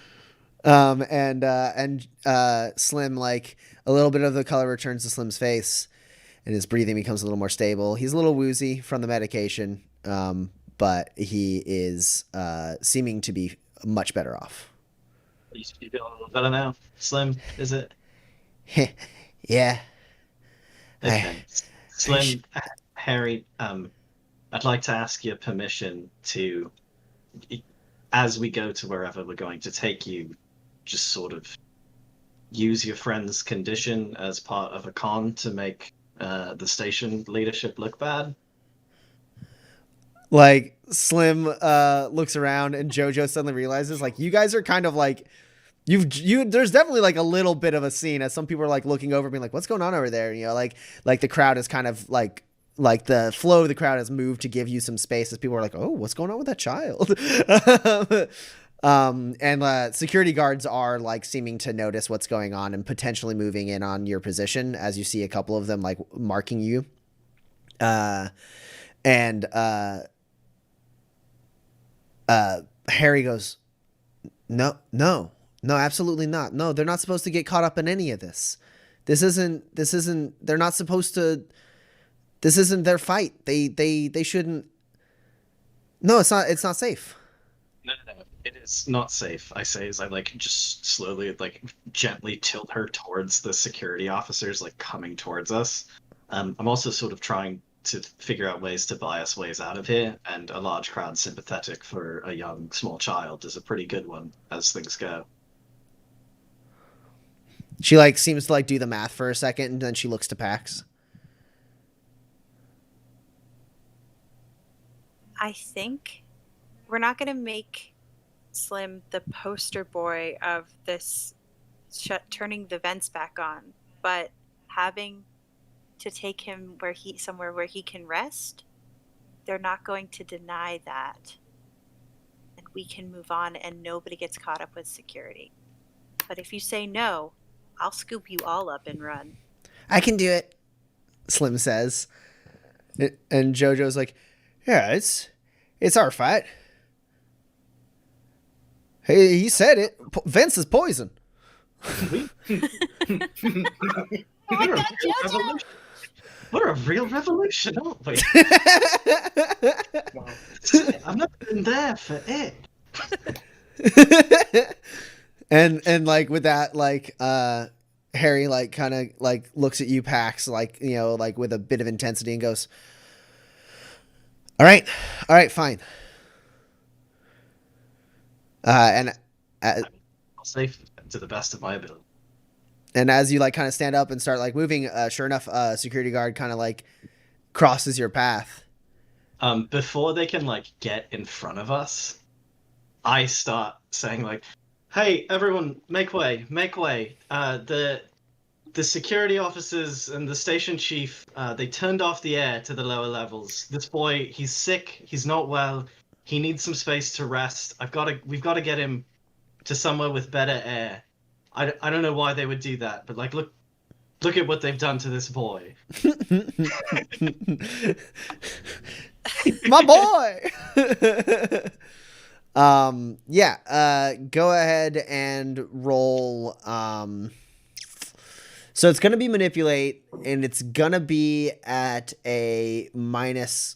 I think 5. I was gonna make it a 4, but I think it's also just very noisy in here, so that adds one more. As like people like seem intrinsically seem like they don't want to be a part of whatever is happening, and then also it's just hard to hear you. No, that makes sense. I understand. I'll go ahead and use my remaining 3 rehearsals. They're at a -6. Tommy, it's loud. I'm loud. I've been waiting for weeks to blame the air quality on the security staff. I assume I'm dressed to impress. I have the sick boy with me. You have a sick boy. Yes. And this is my first impression. Yes. Great. So it's a net -3. Always bring the sick is the lesson here.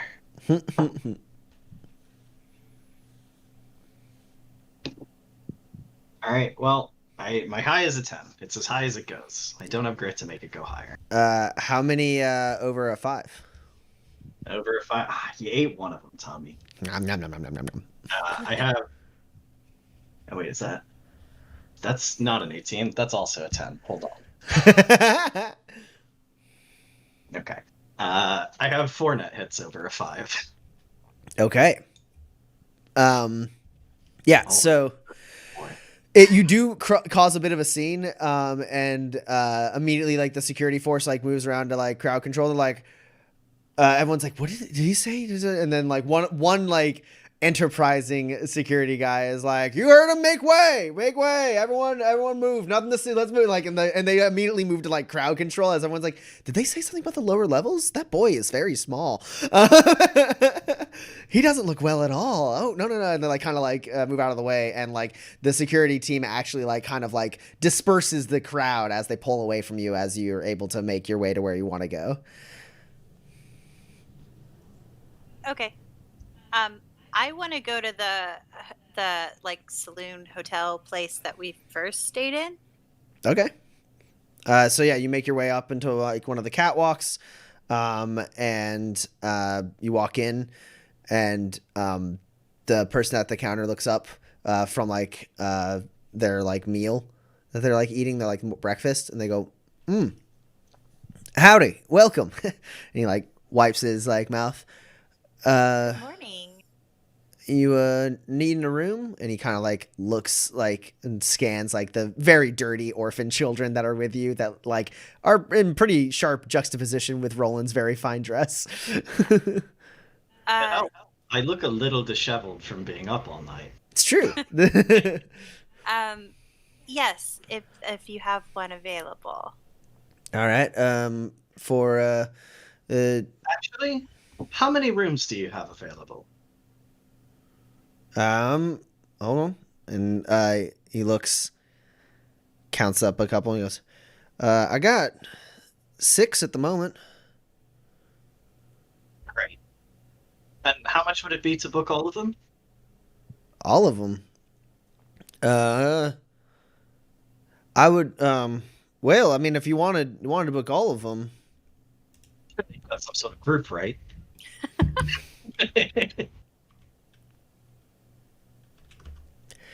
You want to book all of them? It'd be well, I mean,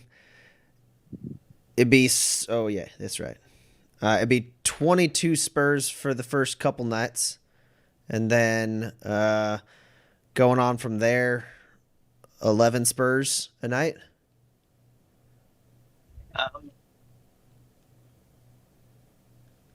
Yeah, that's fine.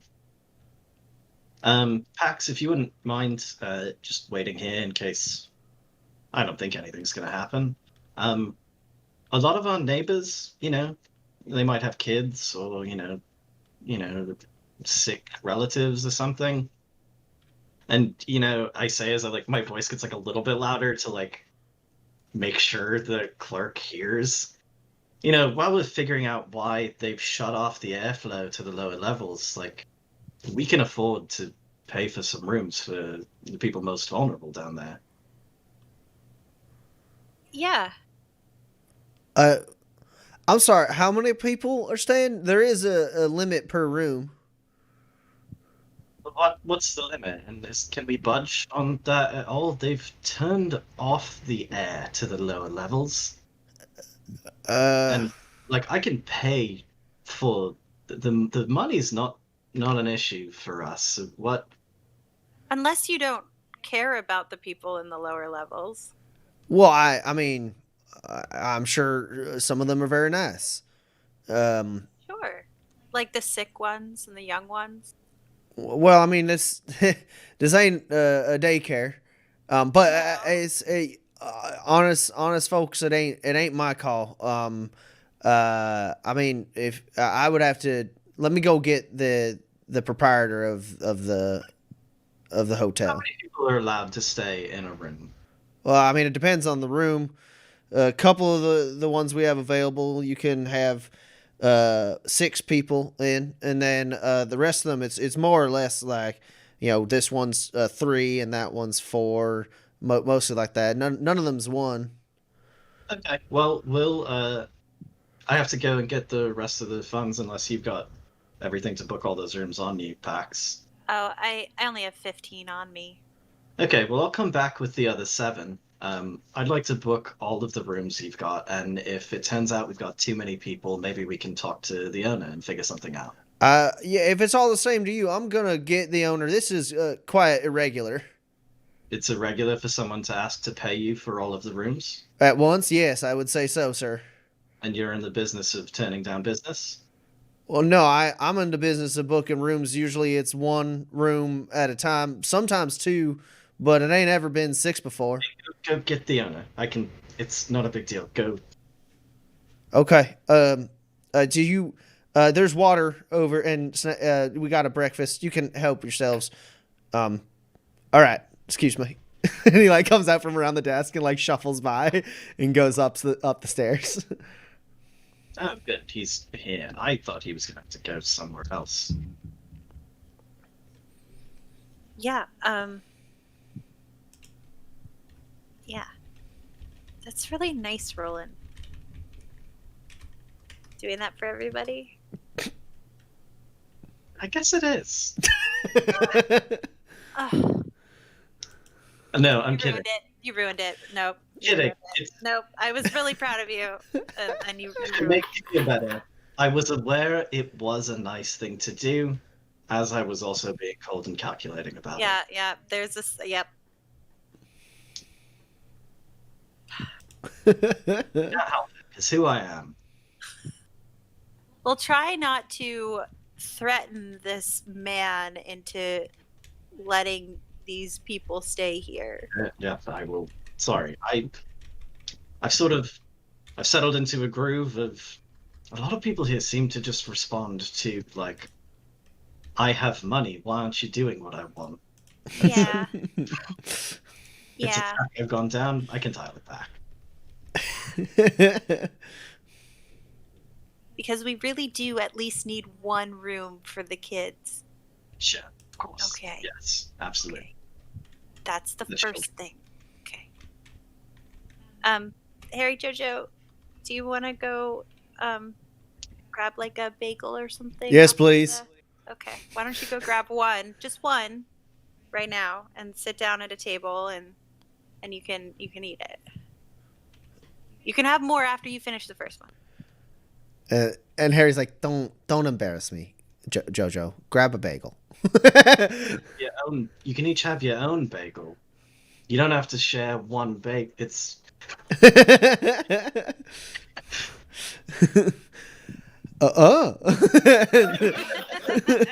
He grabs a bagel. Slim goes. They sit at the table. Jojo kind of like sits awkwardly on the chair, and Slim's like feet kind of dangle. And then Harry is sitting there and being like, I don't. Because wait, was Pax leaving or was Roland? You were leaving, right? And Pax was staying. I mean, I'm going to at some point, but I assume when the manager comes, it is me who should talk to the manager. Makes sense. But yeah, I'm planning on staying. This is a lot. They don't. I don't want anything bad to happen to the 2 of them. I mean, everything I've been taking care of the 2 of them. They wouldn't be useful. Harry, I don't have extra designs on these 2. They literally, look, I found you by finding where they've been staying. I wish you would have told me sooner. All I want is for them to be safe and clean and fed. So that's all. That's my whole plan. Whatever Roland has, it's not gonna keep them safe. I'm gonna keep you safe. And also, would you please, just for once, realize that just because you're from the lower levels, that doesn't mean that you don't deserve something nice? Go grab a freaking Danish or something and sit down with your friends and have a nice effing breakfast. It's not going to be as good as Kinsey's, but... Chocolate chip ones are very good. We stayed here for a while. Yeah. Which one's the Danish? Just find one that you think is going to look like it tastes good and pick that one and eat it. Harry, we have so much to work on. She goes over and she seems like perplexed by the setup, but like grabs a little bit of the food and then like looks around and like grabs a napkin and then like goes and sits down. And then there's footsteps coming down and you see older woman kind of favoring one hip. She has a cane with her and she comes down the stairs. She doesn't like walk like the cane helps a little bit with the hip, but she's not like moving slowly. She seems to have like a pretty decent control over like her speed. She's got like thick hair that's like pulled back into a kind of short, messy ponytail. Looks like it may have been done kind of haphazardly.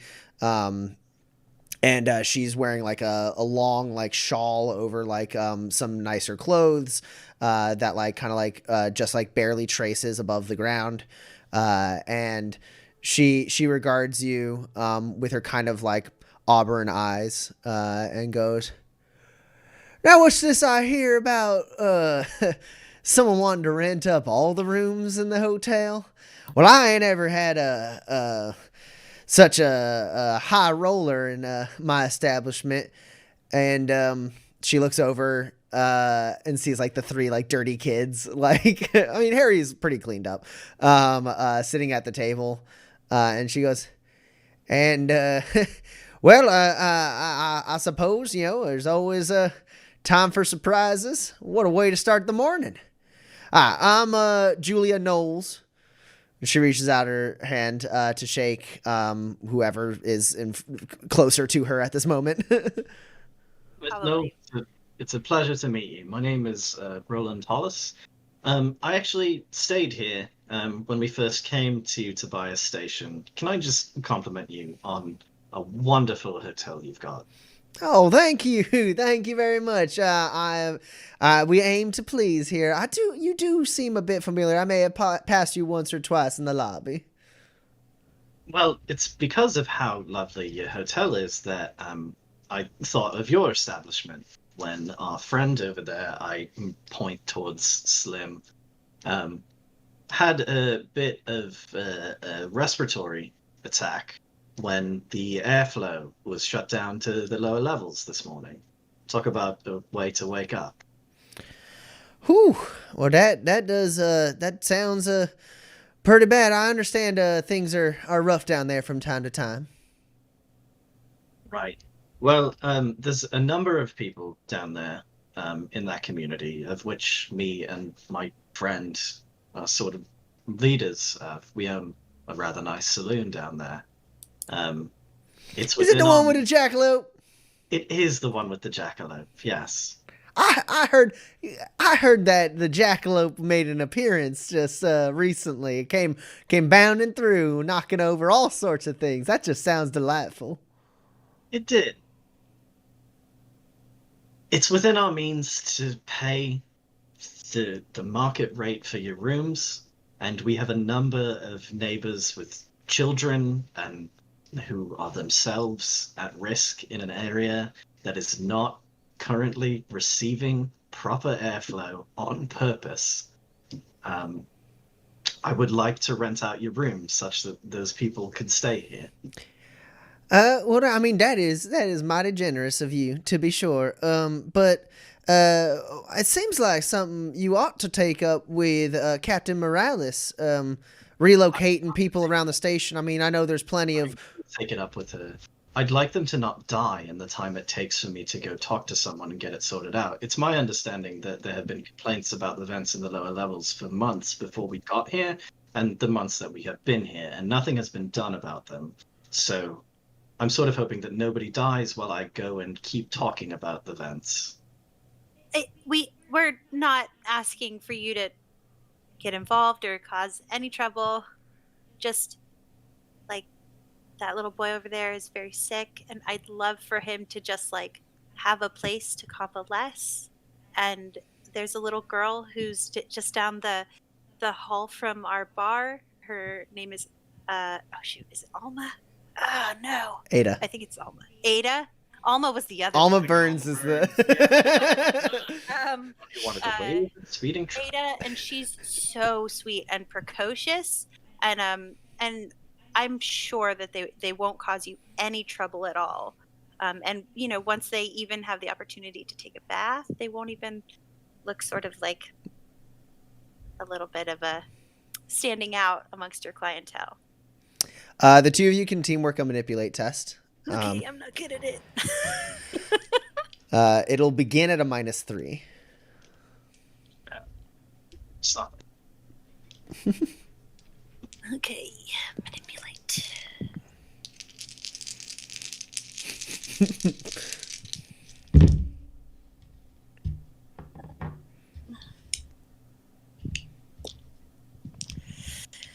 Yeah. So I assume Pax is doing the assisting and Roland is doing the actual role. Makes sense. I've never ever made a character who wanted to take the special something talent that makes you better at seducing people, but as soon as this little old lady came around the corner, I was like, I should have taken that. Be like, you are delightful. Give her a kiss on the hand. Oh. I got 2 hits. All right, so that makes it only a -1 for you, Roland. Okay, and it's my first impression, which makes it no penalty. Am I dressed to impress? Yes, you specifically are dressed to impress. Great, so it's just a +1. Yeah.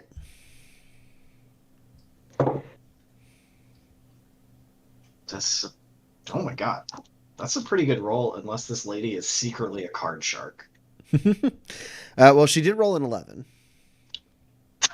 I mean, I have 3 11s. No! Play to the gallery. Shit. Yeah, no, that's okay.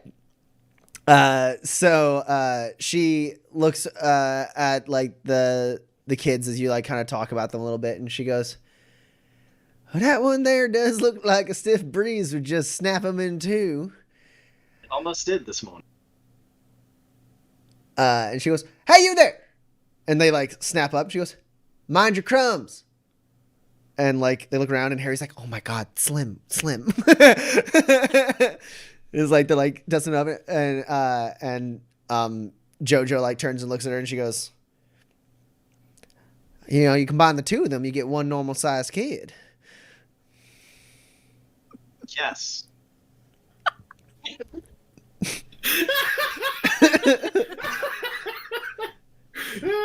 Well, they do seem like awful sweet kids, a little uncouth. Now, I let's get down to it. Something like this, it's definitely unusual for someone to walk in and rent out all the rooms. Now, I don't mind having rooms paid for. I mean, that's why I opened the business. But if the children behind you are to be any indication of the types that would be coming through on your charity, it could amount to additional charges should they damage anything or ruin any sheets. I mean, I have a business to run, and most of the folk that come through here, well, they seem a little more put together than those three children over there. Yes, it Not truly is like a they shame what not living in the lower levels forces upon a person, isn't it? Well, I mean, they don't have to live down there. They could go out. I mean, if you say the air's so bad, it's fresh out here. They could go for a walk. I mean, surely there's more. I mean, hell, it just rained the other day. They could have taken their clothes out there, now couldn't they have? They have. Never mind. What would your price be? Well, I understand you were quoted a price of 22 spurs for the first 2 nights and 11 spurs after. Um, Uh, I suppose, well, you do seem, given the extreme circumstances of their arrival and presumably just the uncertainty of their extended stay here, I would like to say those prices can stand, but I reserve the right to add charges should my property be disrespected from people who just don't understand how to integrate into society so well. Obviously, any damages to your business, as with, I assume, any customer you have, we're happy to pay an additional charge. Excellent. Well, then I think we can do business, Mister Hollis. Pleasure. And she shakes your hand and says, "All right, come along, Freddie. Take the man's money, and well, I suppose I'll show these fine young children to their abode. Now, would the two of you be needing separate rooms or together?" This is to Roland and Pax. All of us in your best suite. All right.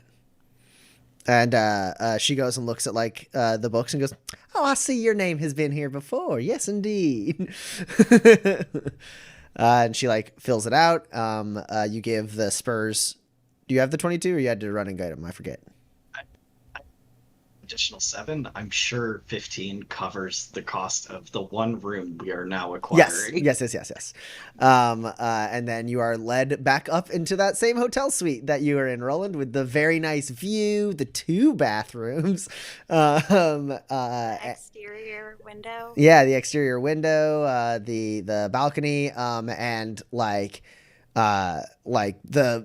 like bagel falls out of like Jojo's mouth as he steps in. He's like, "Whoa, Harry, your friends are rich." Yeah, no, they do. They have some. Yep. Okay. So if you want to stay here and make sure no one does anything stupid to these kids, I'll go down and sort of rally up the rest. Yeah. Okay. Cool. Yeah. Kinsey, down in the saloon, there's not that many people there. And you step out after like a moment of frustration. You can't figure out what you could possibly do with all these parts. It's just too much. You step out for a second, and you regard, obviously business is bad at this moment. But Haley? Did I get it right? Hazel. Dang it. Hazel is sitting there, and she's like looking like a little lightheaded, and she turns to you and goes, "Hey, boss." And she's just like staring down the length of the bar to where Eli is sitting like face down. And she goes, I don't know if I've seen him breathe. I should probably check on that then. He's just been laying there. I'm honestly worried. He could have stopped his body function. Hazel, do you want to go home? Yeah, that Yeah, if you got it from here, No, I've got it. We'll be in contact. This is dreadful. all right. Yeah. Yeah, I suppose you guys are gonna stay open. Oh, uh, I forgot. Yeah. All right. Grab something to eat on the way out. All right. Thanks, boss. Have a yeah. All right. And she kind of like little woozily like leaves. Is Eli breathing? You like slowly approach Eli. You like extend a hand slowly. And then you see like he's like not moving at all, like still as a rock. And then you like touch his shoulder and like there's no reaction.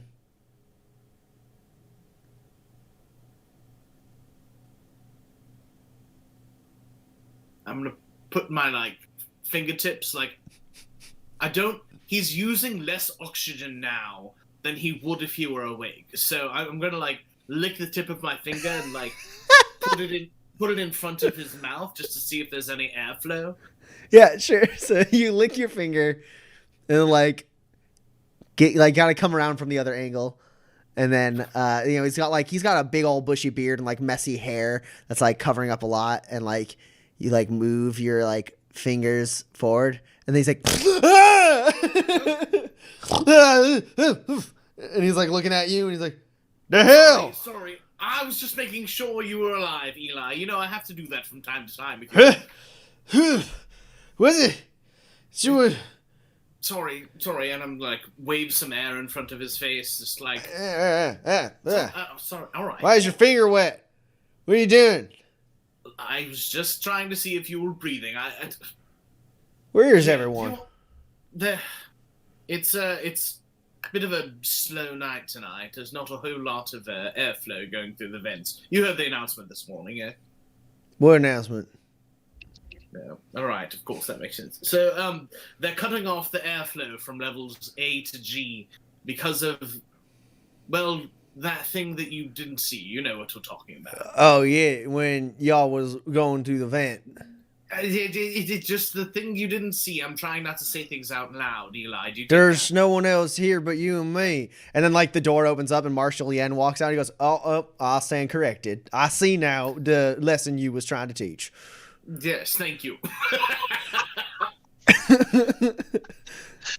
You know what, Eli? You get a free drink for that. Are you hungry? Always. All right, I'll whip you something up. Yen is looking around and he goes, "So, what's the plan? What's going on?" I said, "There's you left a mess there in the kitchen, and well, rolling them packs. I mean, they headed out fast. I heard that announcement." Yeah, it's well, it's a sticky situation. We got ourselves involved in something that Captain Moralis isn't very happy about, you know. So they're using us being in the vents to shut off the airflow to the lower levels. I think Roland is trying to fix that, hopefully, and Pax ran after Harry, who I assume is worried about her orphan friends. And then, yes, the mess in the kitchen. I'm trying to fix that as well. I'm not getting very far. Do you know anything about air pumps? No. Not really. Worth a shot, I guess. Could maybe whip up like an air tank. Yeah, all right. There's an idea. I mean, now we're thinking. I mean, we've I guess yeah. I mean, if we have some tanks with just some fresh air in them, I mean, they gotta have some stuff like that at the stables or maybe in the supply here or something. And I mean, I guess there ain't like lakes around here like back home, but surely someone has a use for stuff like that. Well, tell you what, why don't I give you a few spurs? See if you can rustle up an air tank for us to jimmy up a little something for the place. All right, yeah. I was thinking about going topside anyways. Everything's getting a little spinny. Yeah, I'm not quite used to it myself. All right. How many spurs would he need? So, probably like 2 or 3 spurs a tank would be a good guess. We'll probably need at least 2 tanks. So I'll give him 4 spurs that I have, and then I'll just take 2 from the till. Or 3, right? I'll give him 8 spurs just to be safe. All right. Do you remember to write a receipt before you and you take money out of the till? Not before, because I don't want him to have to wait for me to fill it out. But I am going to be working on that. Nice. Yeah. So yeah, he takes the money and leaves. And then you begin scrawling, Kinsey owes two I always forget the W in that one. spurs.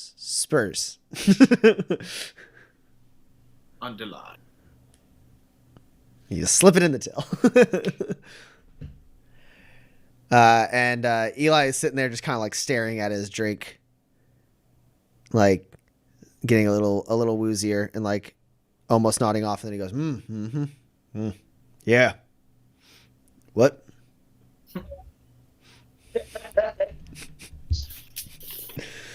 Nothing, Eli. Go back to sleep.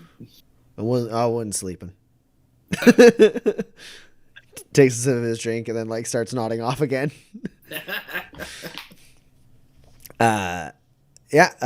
Rolling in packs. You're in the very swanky hotel with the kids who are Slim like kind of rushes forward and like goes to like the balcony and is like grabbed onto like the like bars there and is like looking through and he goes, "How high up are we?" I had left to go start Sure. talking to people in the lower levels.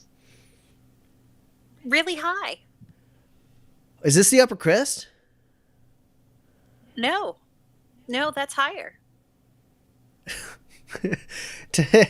I mean, how do they breathe? This is, I mean, I knew it was a big mesa, but it seems so weird seeing it from this high up. Look how small the stables looks.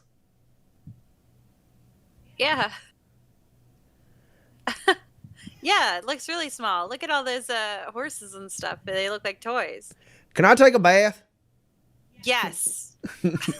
All right. And like immediately JoJo starts like taking off his shirt as he like Change in the bathroom and hang your clothes up. he like stops and turns back. His like shirt is already like 3 paces behind him.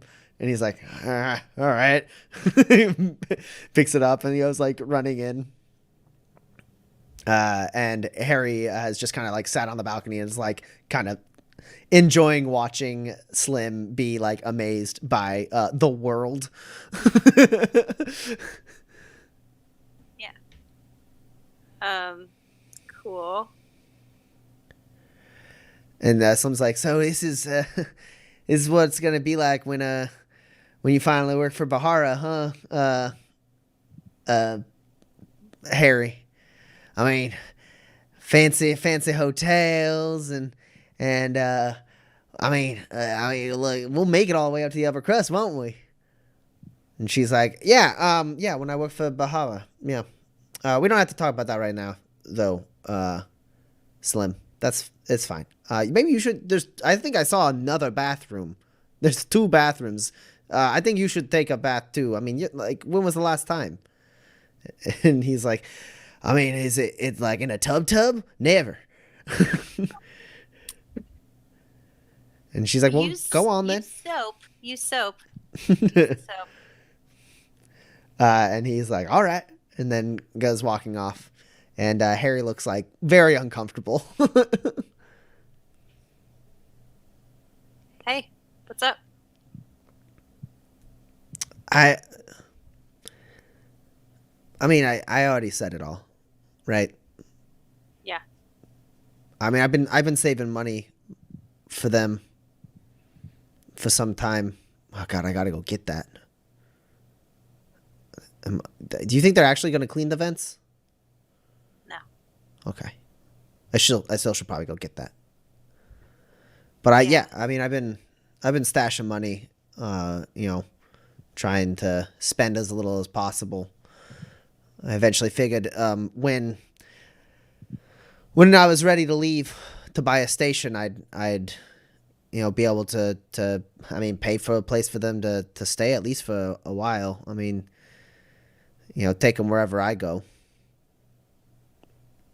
But suddenly all that seems kind of, I don't know, optimistic.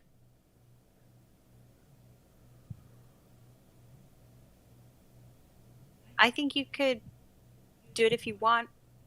If you've really been saving money and got plenty of talents, you could do it.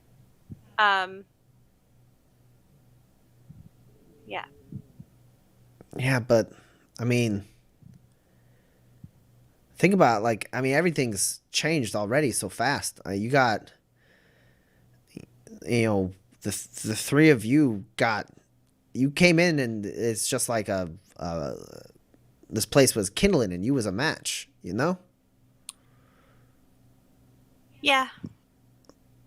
And everything, before it seemed like, everything was set in stone, but you've been here 3 months and Moralis is cut in the air and, the families are all jockeying for position. I mean, I don't know. Everything, Moralis, Acosta, even Salem, and the Canooms. I mean, they seemed so big before, but now, I mean, you guys just spent how many spurs just to get some people like a hotel? I mean, I don't have that much saved.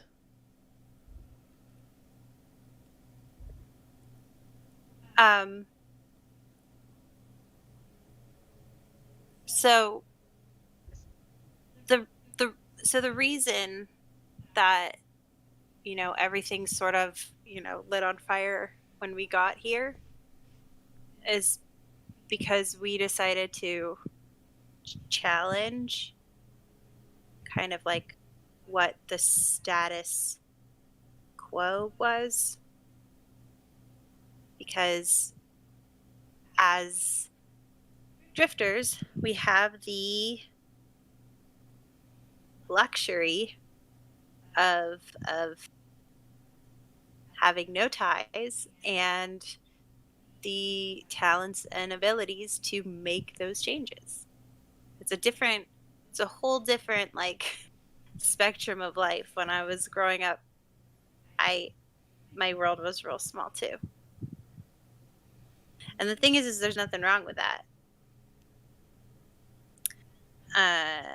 And if my life had gone differently, I'd still be living in that apartment.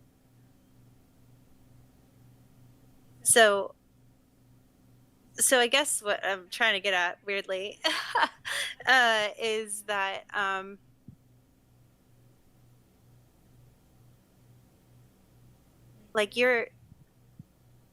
you're gonna be, you and JoJo and Slim are gonna be okay.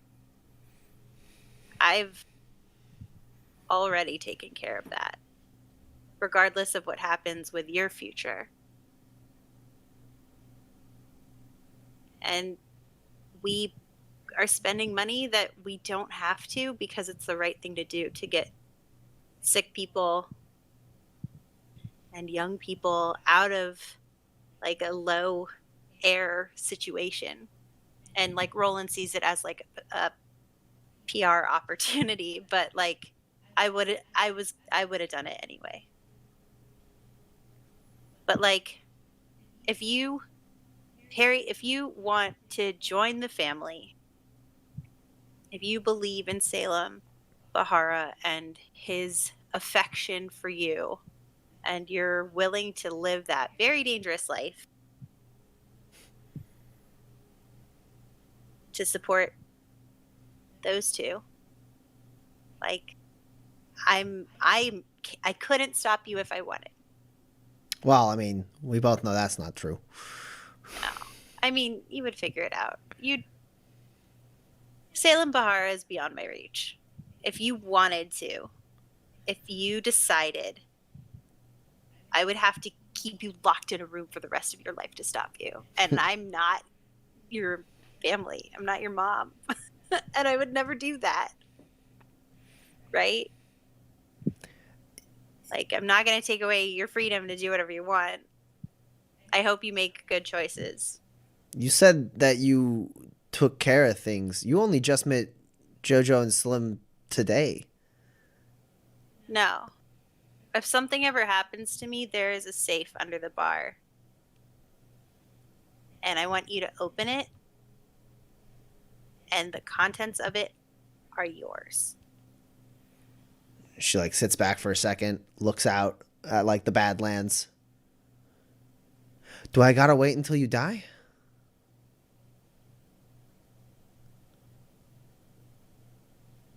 Or leave, or end up not being able to say goodbye. She nods, looks out thoughtfully at the Badlands again and goes, but I mean, if it's right there, we could just go, could open it together. If you take it now, Mm-hmm. there will be less. Less? Is it money then? What's in the safe? I swear to God. All right, pay. Listen, it's a nice thing that I'm doing for you to secure you and your friend's future. Yeah, no, I get it. But like, now I know it's there. And she kind of smiles at you. You can tell she's fucking with you. It's all right. I had Roland make the lock. The smile fades. Just kidding. He didn't. Good. Otherwise, we would definitely need to open it together. Yeah. But yeah. And then I like tell her the lock password thingy. Combination? Yeah. There you go. That one. Yeah. And then, hey, also, is there a place to like buy real clothes? I don't think what they're wearing counts as clothes. It barely does. Yeah. Yeah, no, I mean, you've been in the station for 4 months. You know where to buy clothes. Okay, great. Is it like really expensive to buy kids' clothes? Is it half the price or is it twice the price, like in real life? I mean, if you want to go buy like a couple sets of clothes for each of them. Can I send a bellhop to do it? Because I promised I wouldn't leave. There's not a bellhop. There's like Fred downstairs. Can I call down to Freddie? Yeah. Moved up for them, but we're at a Radisson. I mean, yeah. If you call down, you can call down to Freddie if you want. Nah, it's fine. Okay. Harry, I wanted to get the boys some clothes. Did you want to do it, or I can go? It's kind of up to you. No, I don't know. A lot of those security guards seem to like recognize me. And so I think it's probably better if we don't go, at least like I don't go walking around. I don't know. I start reporting to Moralis. Yeah, that's a really good point. So I don't think I don't know. I don't know if she would do something though. I mean, she knows that Salem has his eye on me. I don't know. It felt weird. I got a weird vibe. Sure. Okay. Well, maybe we'll wait until Roland gets back, and then I'll go get them some clothes. Sure. I mean, they're gonna be in those baths for a while. Sure. Roland, you are heading down to the lower levels? Yeah, I'm just gonna start knocking on doors on my way to our bar and tell the people to congregate in our bar as hopefully Kinsey has secured a solution, and if not, I will build a solution. And then also telling them, I've got a place for, the most vulnerable of the people down here to go for a short time at least. Okay. So, go ahead and roll an endure test for me. Okay. As you are kind of moving about, being active in the lower levels. I don't have any other tonics I can drink, do I? No, I don't. Okay. Well, that's one hit. Okay. You take 1 hit point damage. That's fine. I'm barely using the 6 I have. You're muted, Addy, but I think we all got it. The facepalm was audible even when you were muted. I only have to ever deal with a -1. And then now I need you to roll a manipulate test. I'm gonna put it at a -7, and you are not dressed to impress, though you do have first impression, but only technically. I know where I'm on my way to, and my armor is socially adaptable. No, I know. It's more that it's you. Okay. You are going to, in a moment, butt up against the bias of the not rumor, really, the truth that has been spread that you are to blame for the Yeah, no, it's fine. I am to blame for an authoritarian regime choosing to cut off your air. Yeah. That's how they're thinking with their half oxygen brains. That's fine. That's, okay. You said a -5 or -6? Or -7? I think I said a -6. -6? Okay. It sucks because I know that like someone watching on YouTube could go back like 15 seconds and hear me say whatever number I said. I think I said a 6. So my target is an 8.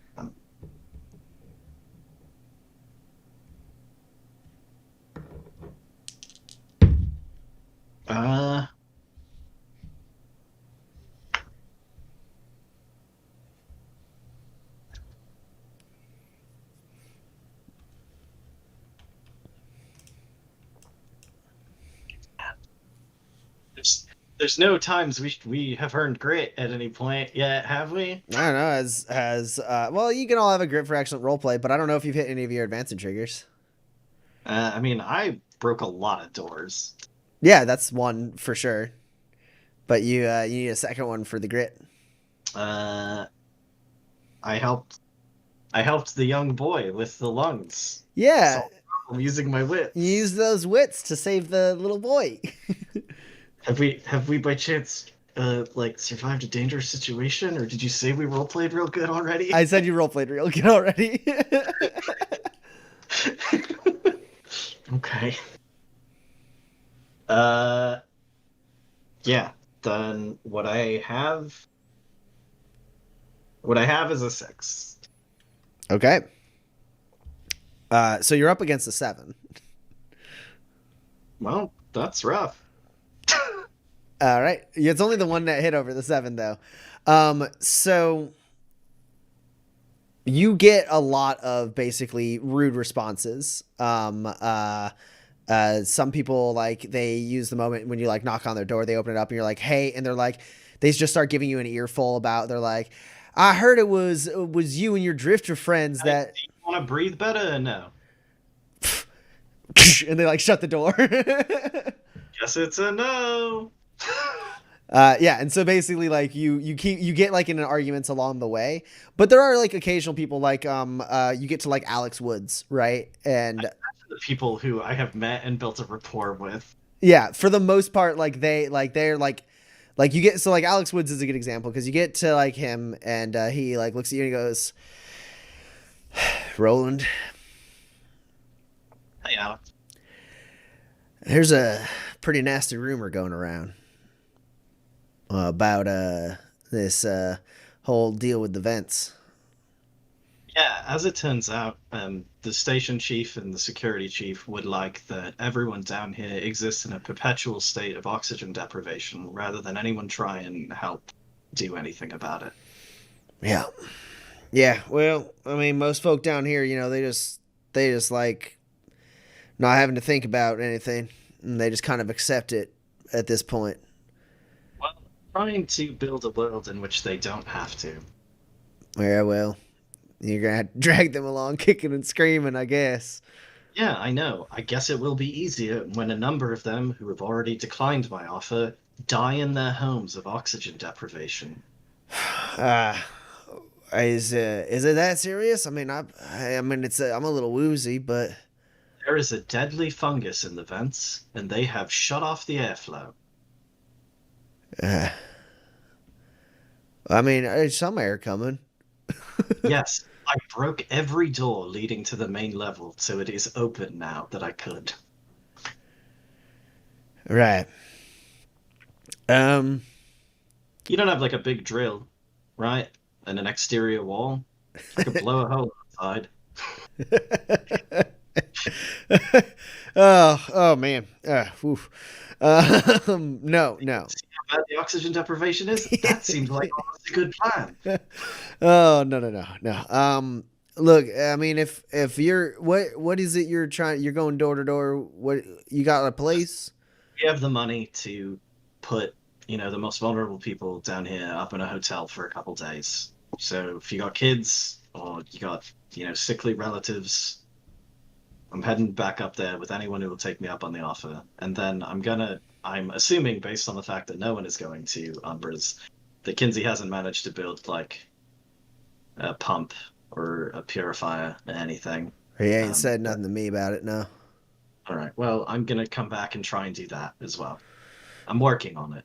All right. Well, I mean, if the three of you were trying to make things right, I mean, I got hold on, and then he like kind of like goes back into his apartment, and like the door kind of like half shuts, but you can kind of see in. It's like messy and small and very narrow. It's like almost like a hallway that just like goes back to a dead end with like a couple like doors attached to it, and he like goes into one room, and he comes back.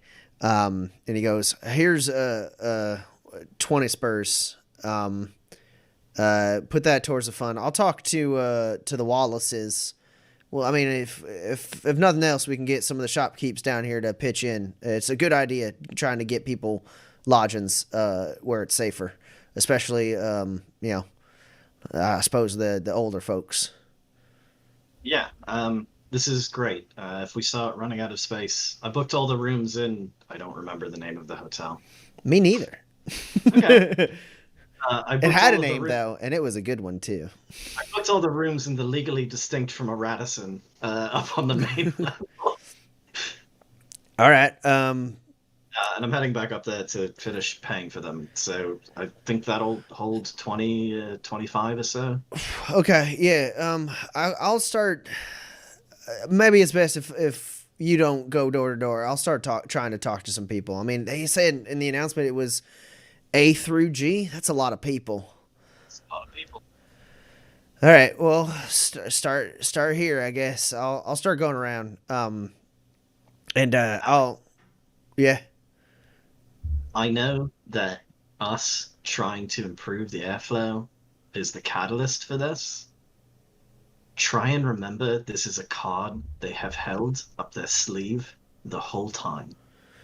Yeah. If it wasn't us, it would have been someone else. Nah, I mean, I get it. Most people, though, they're just gonna... They was able to breathe yesterday, and now they're not, and... That is Moralis' fault. Well, I mean... We'll see. I don't have a button. We'll see if we can make them think that way. At the very least, I bet I can get them to swallow their pride and go up topside to some free lodgings in a nice hotel. Great. Thank you. Yeah. And I will head to our bar just to try and, I guess, build a biodome. Yeah, so You get Oh my god, we have a tree. It makes oxygen. I don't know what that thing produces. Sorry. Yeah, we have to open up the safety window in order for that to be effective. So I mean, if you want to do it, No.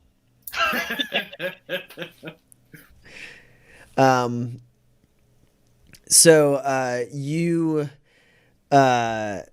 walk in, Roland, and Eli is sitting there at the bar. He is the only person here except Kinsey. Constance. He looks up and he goes, Roland. Hey. The air's messed up. Thank you for informing me. Yeah, apparently there was an announcement. I don't know what we'd do without you, Eli. Go out of business, probably. I assume I can keep mental track of how many free drinks we've given Eli. It's been so many. And you go in the back and I don't know, Kinsey, where are you at? I think I have something put together enough that I'm like in front of one of the vents and I have something attached and I say, Roland, good, you're here. Come try it. Let's see if it works. I can see 4 parts that are not sealed. This isn't airtight. This is a good effort. I told you technology isn't my strong suit. No, Actually, I know. You told me that's yeah. I didn't expect that you would build a miracle. I had hoped perhaps a miracle might happen and you would have built it, but That's I can't argue with that. That's fair enough. How did it go? With you sent the LRC, I assume. yes, the folks who need to know are aware.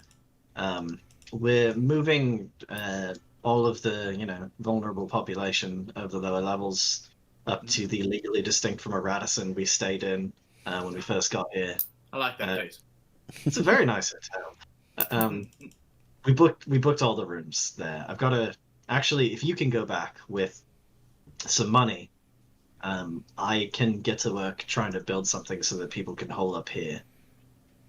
Sure. And what's up with what Harry went and Harry and her friends. Her one friend is an extremely sickly small boy, who you should take a look at because I'm not that kind of doctor, and for whatever reason, everyone believes I know more about what goes on inside a human body than you, which is insane. You open up animals for fun. I don't, but I'm glad that you think that of me. I've seen you. If not for fun, you enjoy it. That's not the point. Sure. I mean, it's more anyway. Yeah, Stop arguing this. Sure. Yeah, I'll take the money up there. I think it's because of the way you dress. You look like a doctor, Sure. No, that makes sense. But right. I think this air of respectability and knowledge. Can I do a survival roll to see if there's something natural that grows in the Badlands that would like help with respiration? Like something I would make into a salve to rub on your chest, just something to clear up congestion. You know what you should do? You should go talk to Dr. Granger. Surely with all those plants, he has some solution for oxygen. I know that much about plants. It's not a bad idea. I suppose I could go and talk to him. Pax is in silence, cursing that she... I don't have the in-character knowledge to know that it's his fault. But I can, in character, send Kinsey to him, who is absolutely the best person to be there when we find out it's his fault.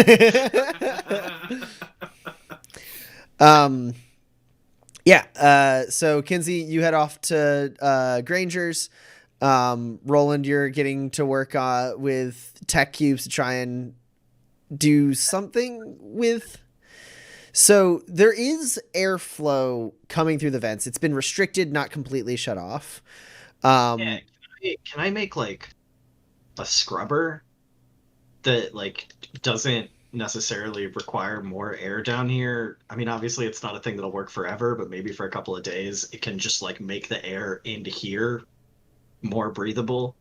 Because I assume what's happening is that the air down here is just all bad fungus and like carbon dioxide and then like some oxygen, and that's about as much atmospheric science that I know. Got it. So I think what you're attempting to achieve is potentially possible, but I don't think it is achievable just within the confines of your of Umbra's. I think it would require you to tamper with the vents more. But they're not working right now. So not much to lose. It's just like there's a decent chance like someone sees you unless you go in all the way into the fungal vents by yourself.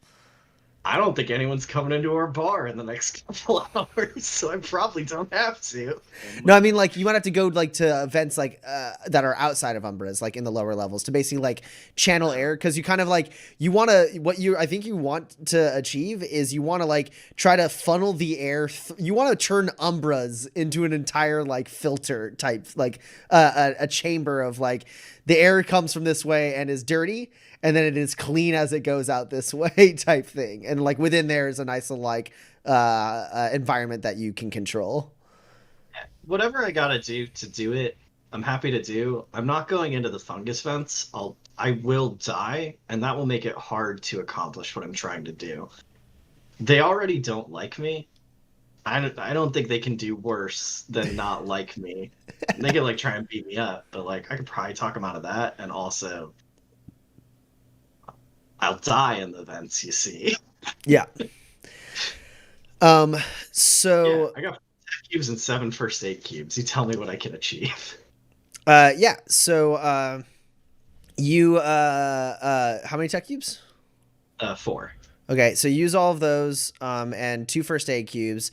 And you can go ahead and roll a technology test. Kinsey, you get to Dr. Granger's door. You knock, I assume.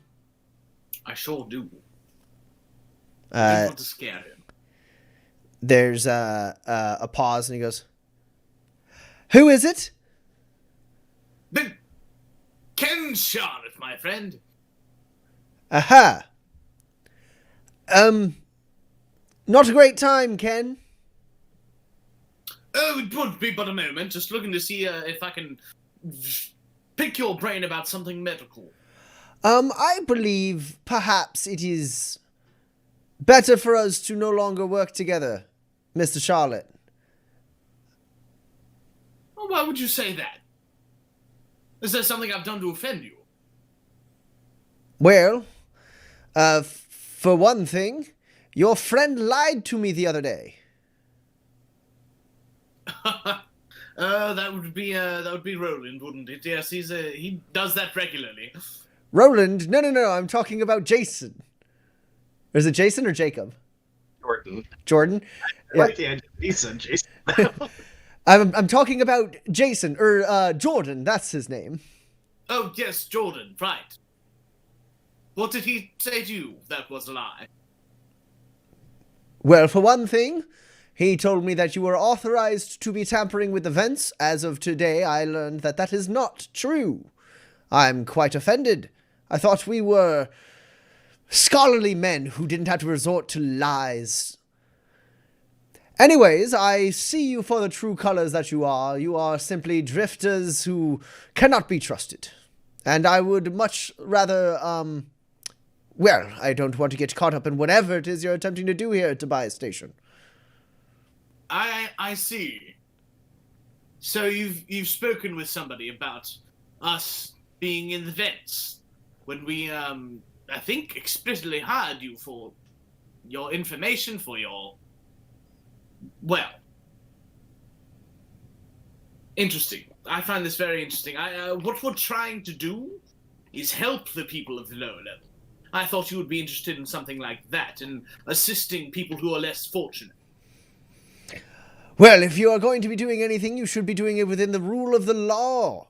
If And anything, if the this law proves... is corrupt, my friend. Well, you certainly don't just go into the vents without authorization, and you certainly don't lie to a friend. And you've been friendly with us, that's what you think. The door opens up, and he goes, I beg your pardon.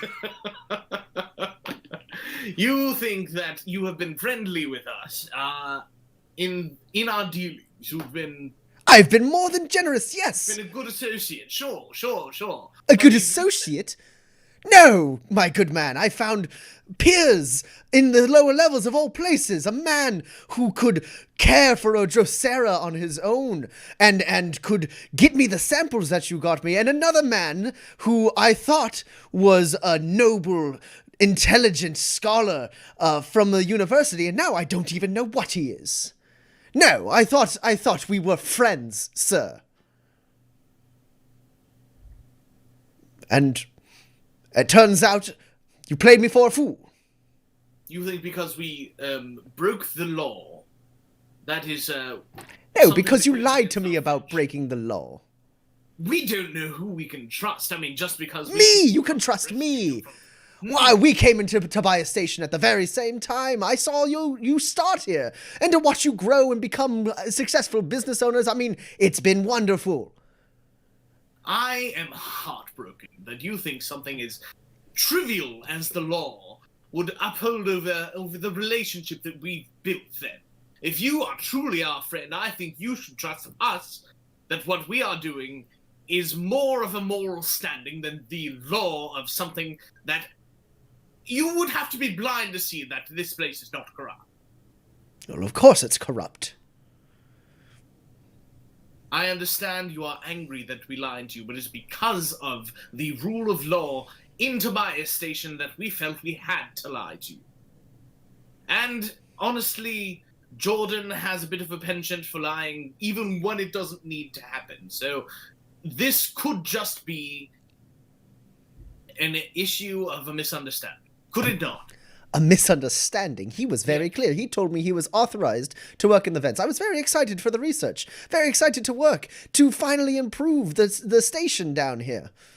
Your research is essential to what we are trying to do. We are trying to help the people of the lower levels. They aren't down there because they choose to be down there. They're down there by circumstance. So yes, we have to break a rule. Or can we talk about this inside? I promise I will leave my guns or whatever if you need me to. I just want to talk and I don't want to be over. Say you're sorry first.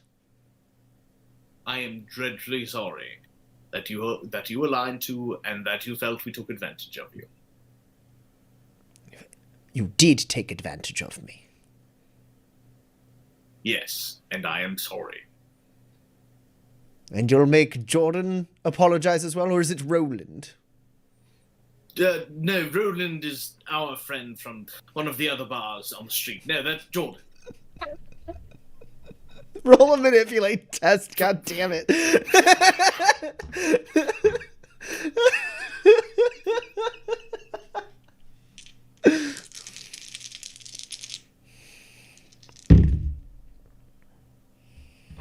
I'm gonna shoot the moon. Oh!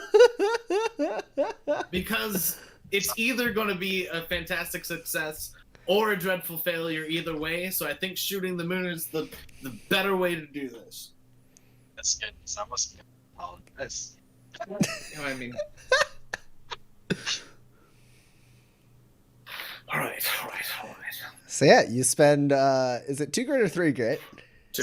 Spend 2 grit, you roll a single d20, and a 1 to 10 is a miraculous success, and an 11 to 20 is a catastrophic failure.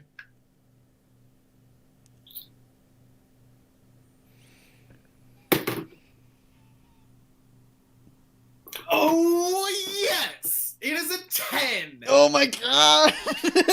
Scrape them by the skin of my teeth!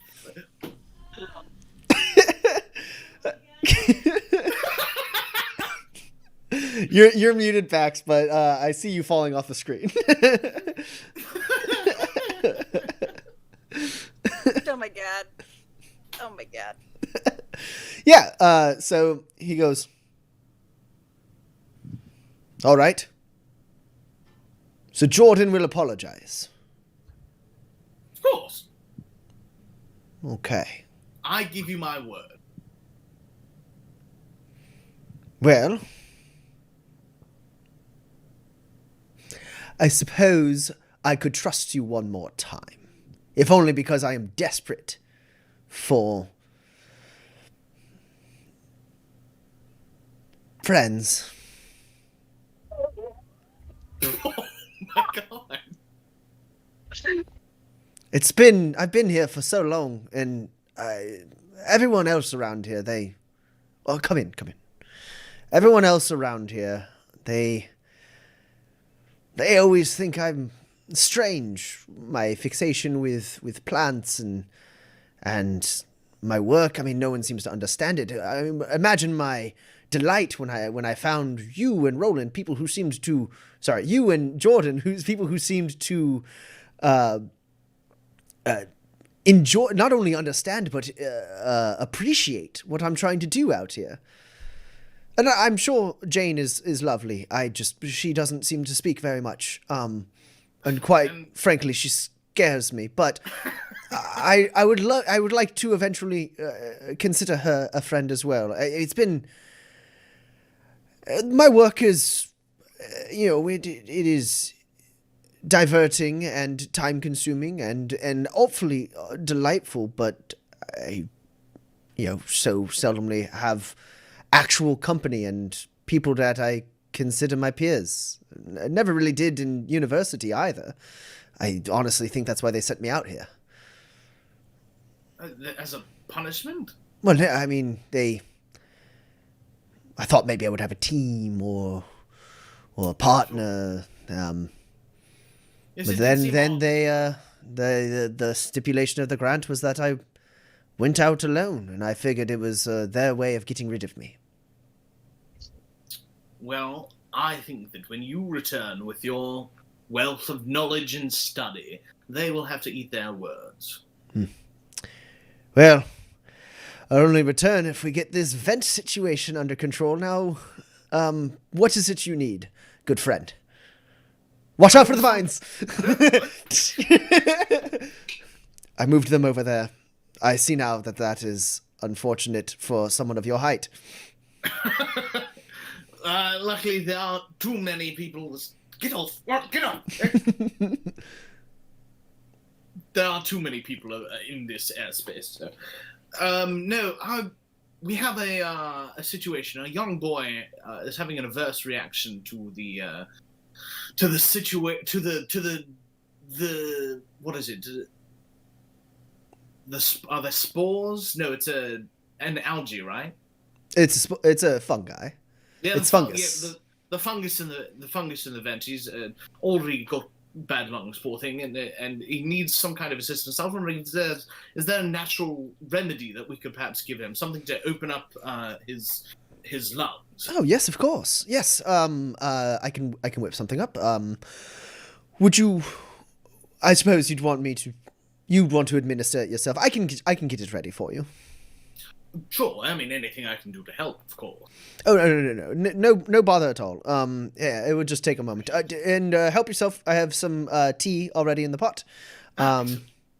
Yes. And you knew I could never stay mad at you.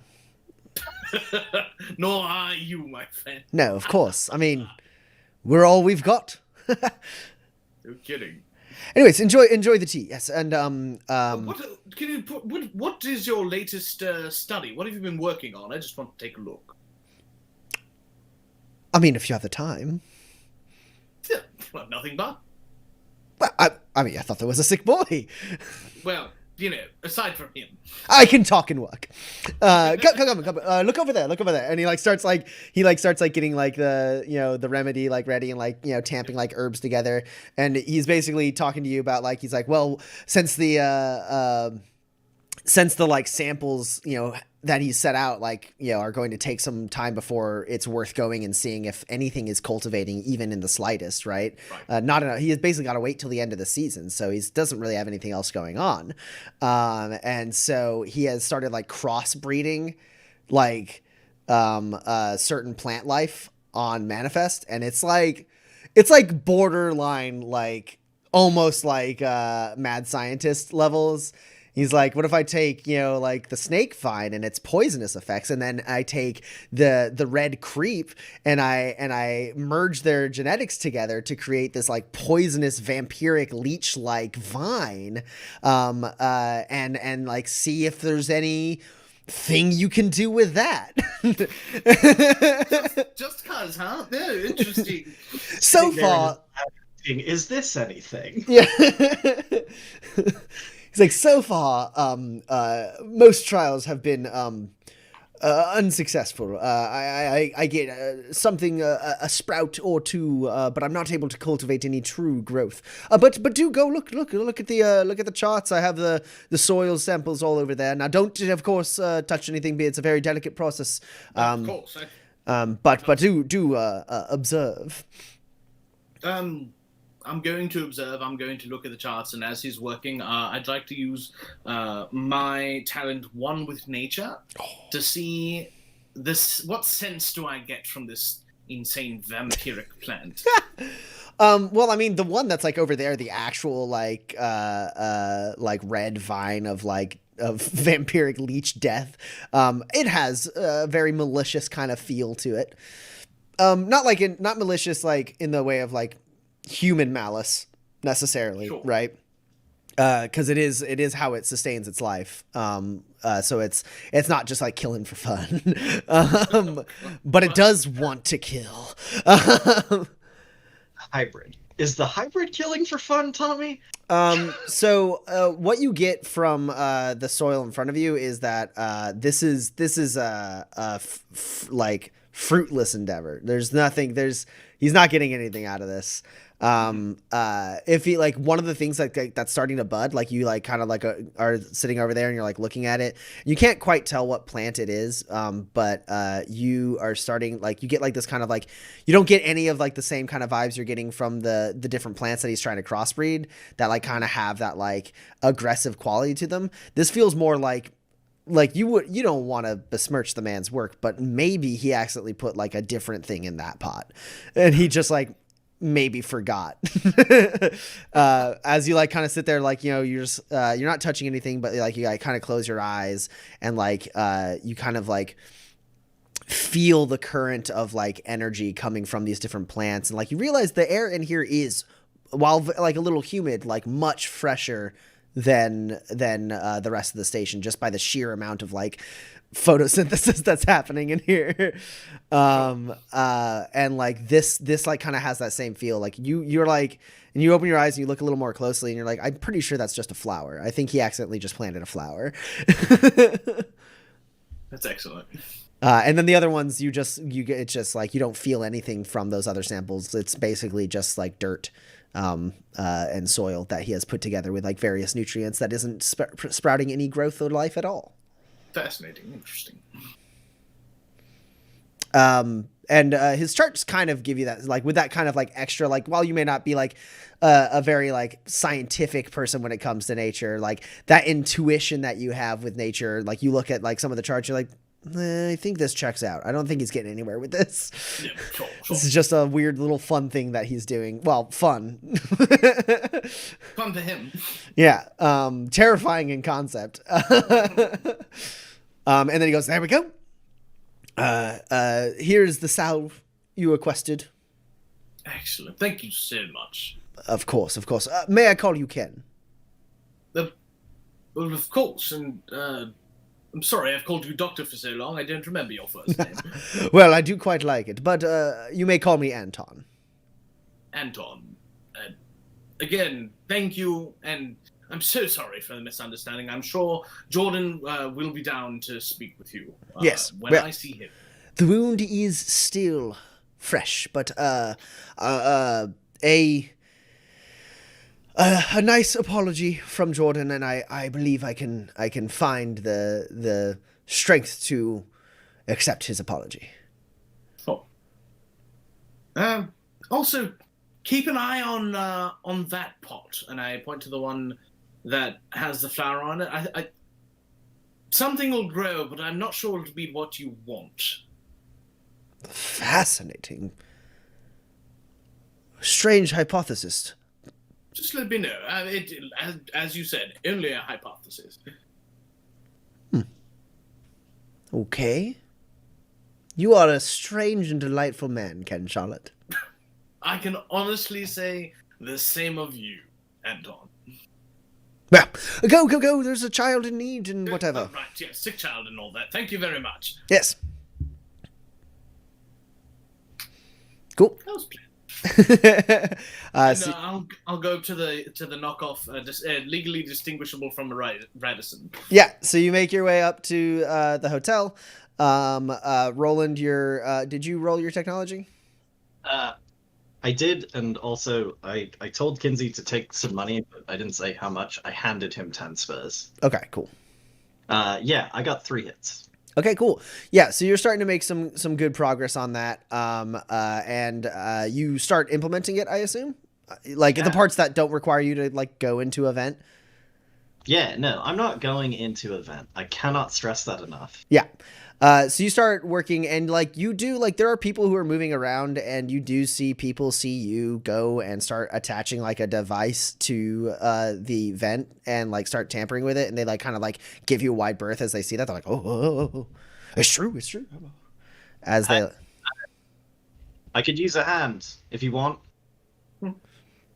They scatter. They're scared. That's fine. It's literally not in my power to turn off the air. I can't do that. Moralis did that, and Copeland, I guess, just pressed a button and decided it was fine to kill you. And then out of, like, the like, kind of dimly lit, like, corridor stepping into view, you see, listening to, like, near the end of what you were saying, first thing you see is the light shine off of some green tinted sunglasses as Leo Riggs steps into view, with just, like, the smallest of a smile curling on his lips. And then on the other end of the hall, you see 2 other security members step into view. And that's where we're going to end tonight's session. I'm pulled. All right. It won't end. We want it to.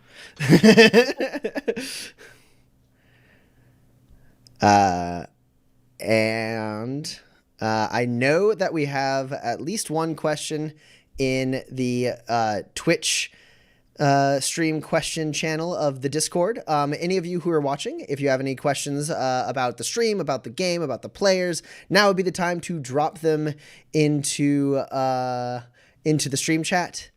Yes, we have one question in the Discord from Argitlam. What? I'm so surprised. It's and it is another one of his patented like, make this character in Manifest. This one's Final Fantasy edition. He talks about how he arrived at his choice through the fact that there are some that are extremely easy, like Sabine from Sabine from Final Fantasy VI is basically just Badlands Pete, for instance. But Argalam says, I've always been a fan of the Dragoon class from Final Fantasy. And to that end, let's build Cid Highwind from Final Fantasy VII. And we've stepped back into territory that I know. Not only, I've played Final Fantasy VII, but also my favorite class in Final Fantasy is also the Dragoon class.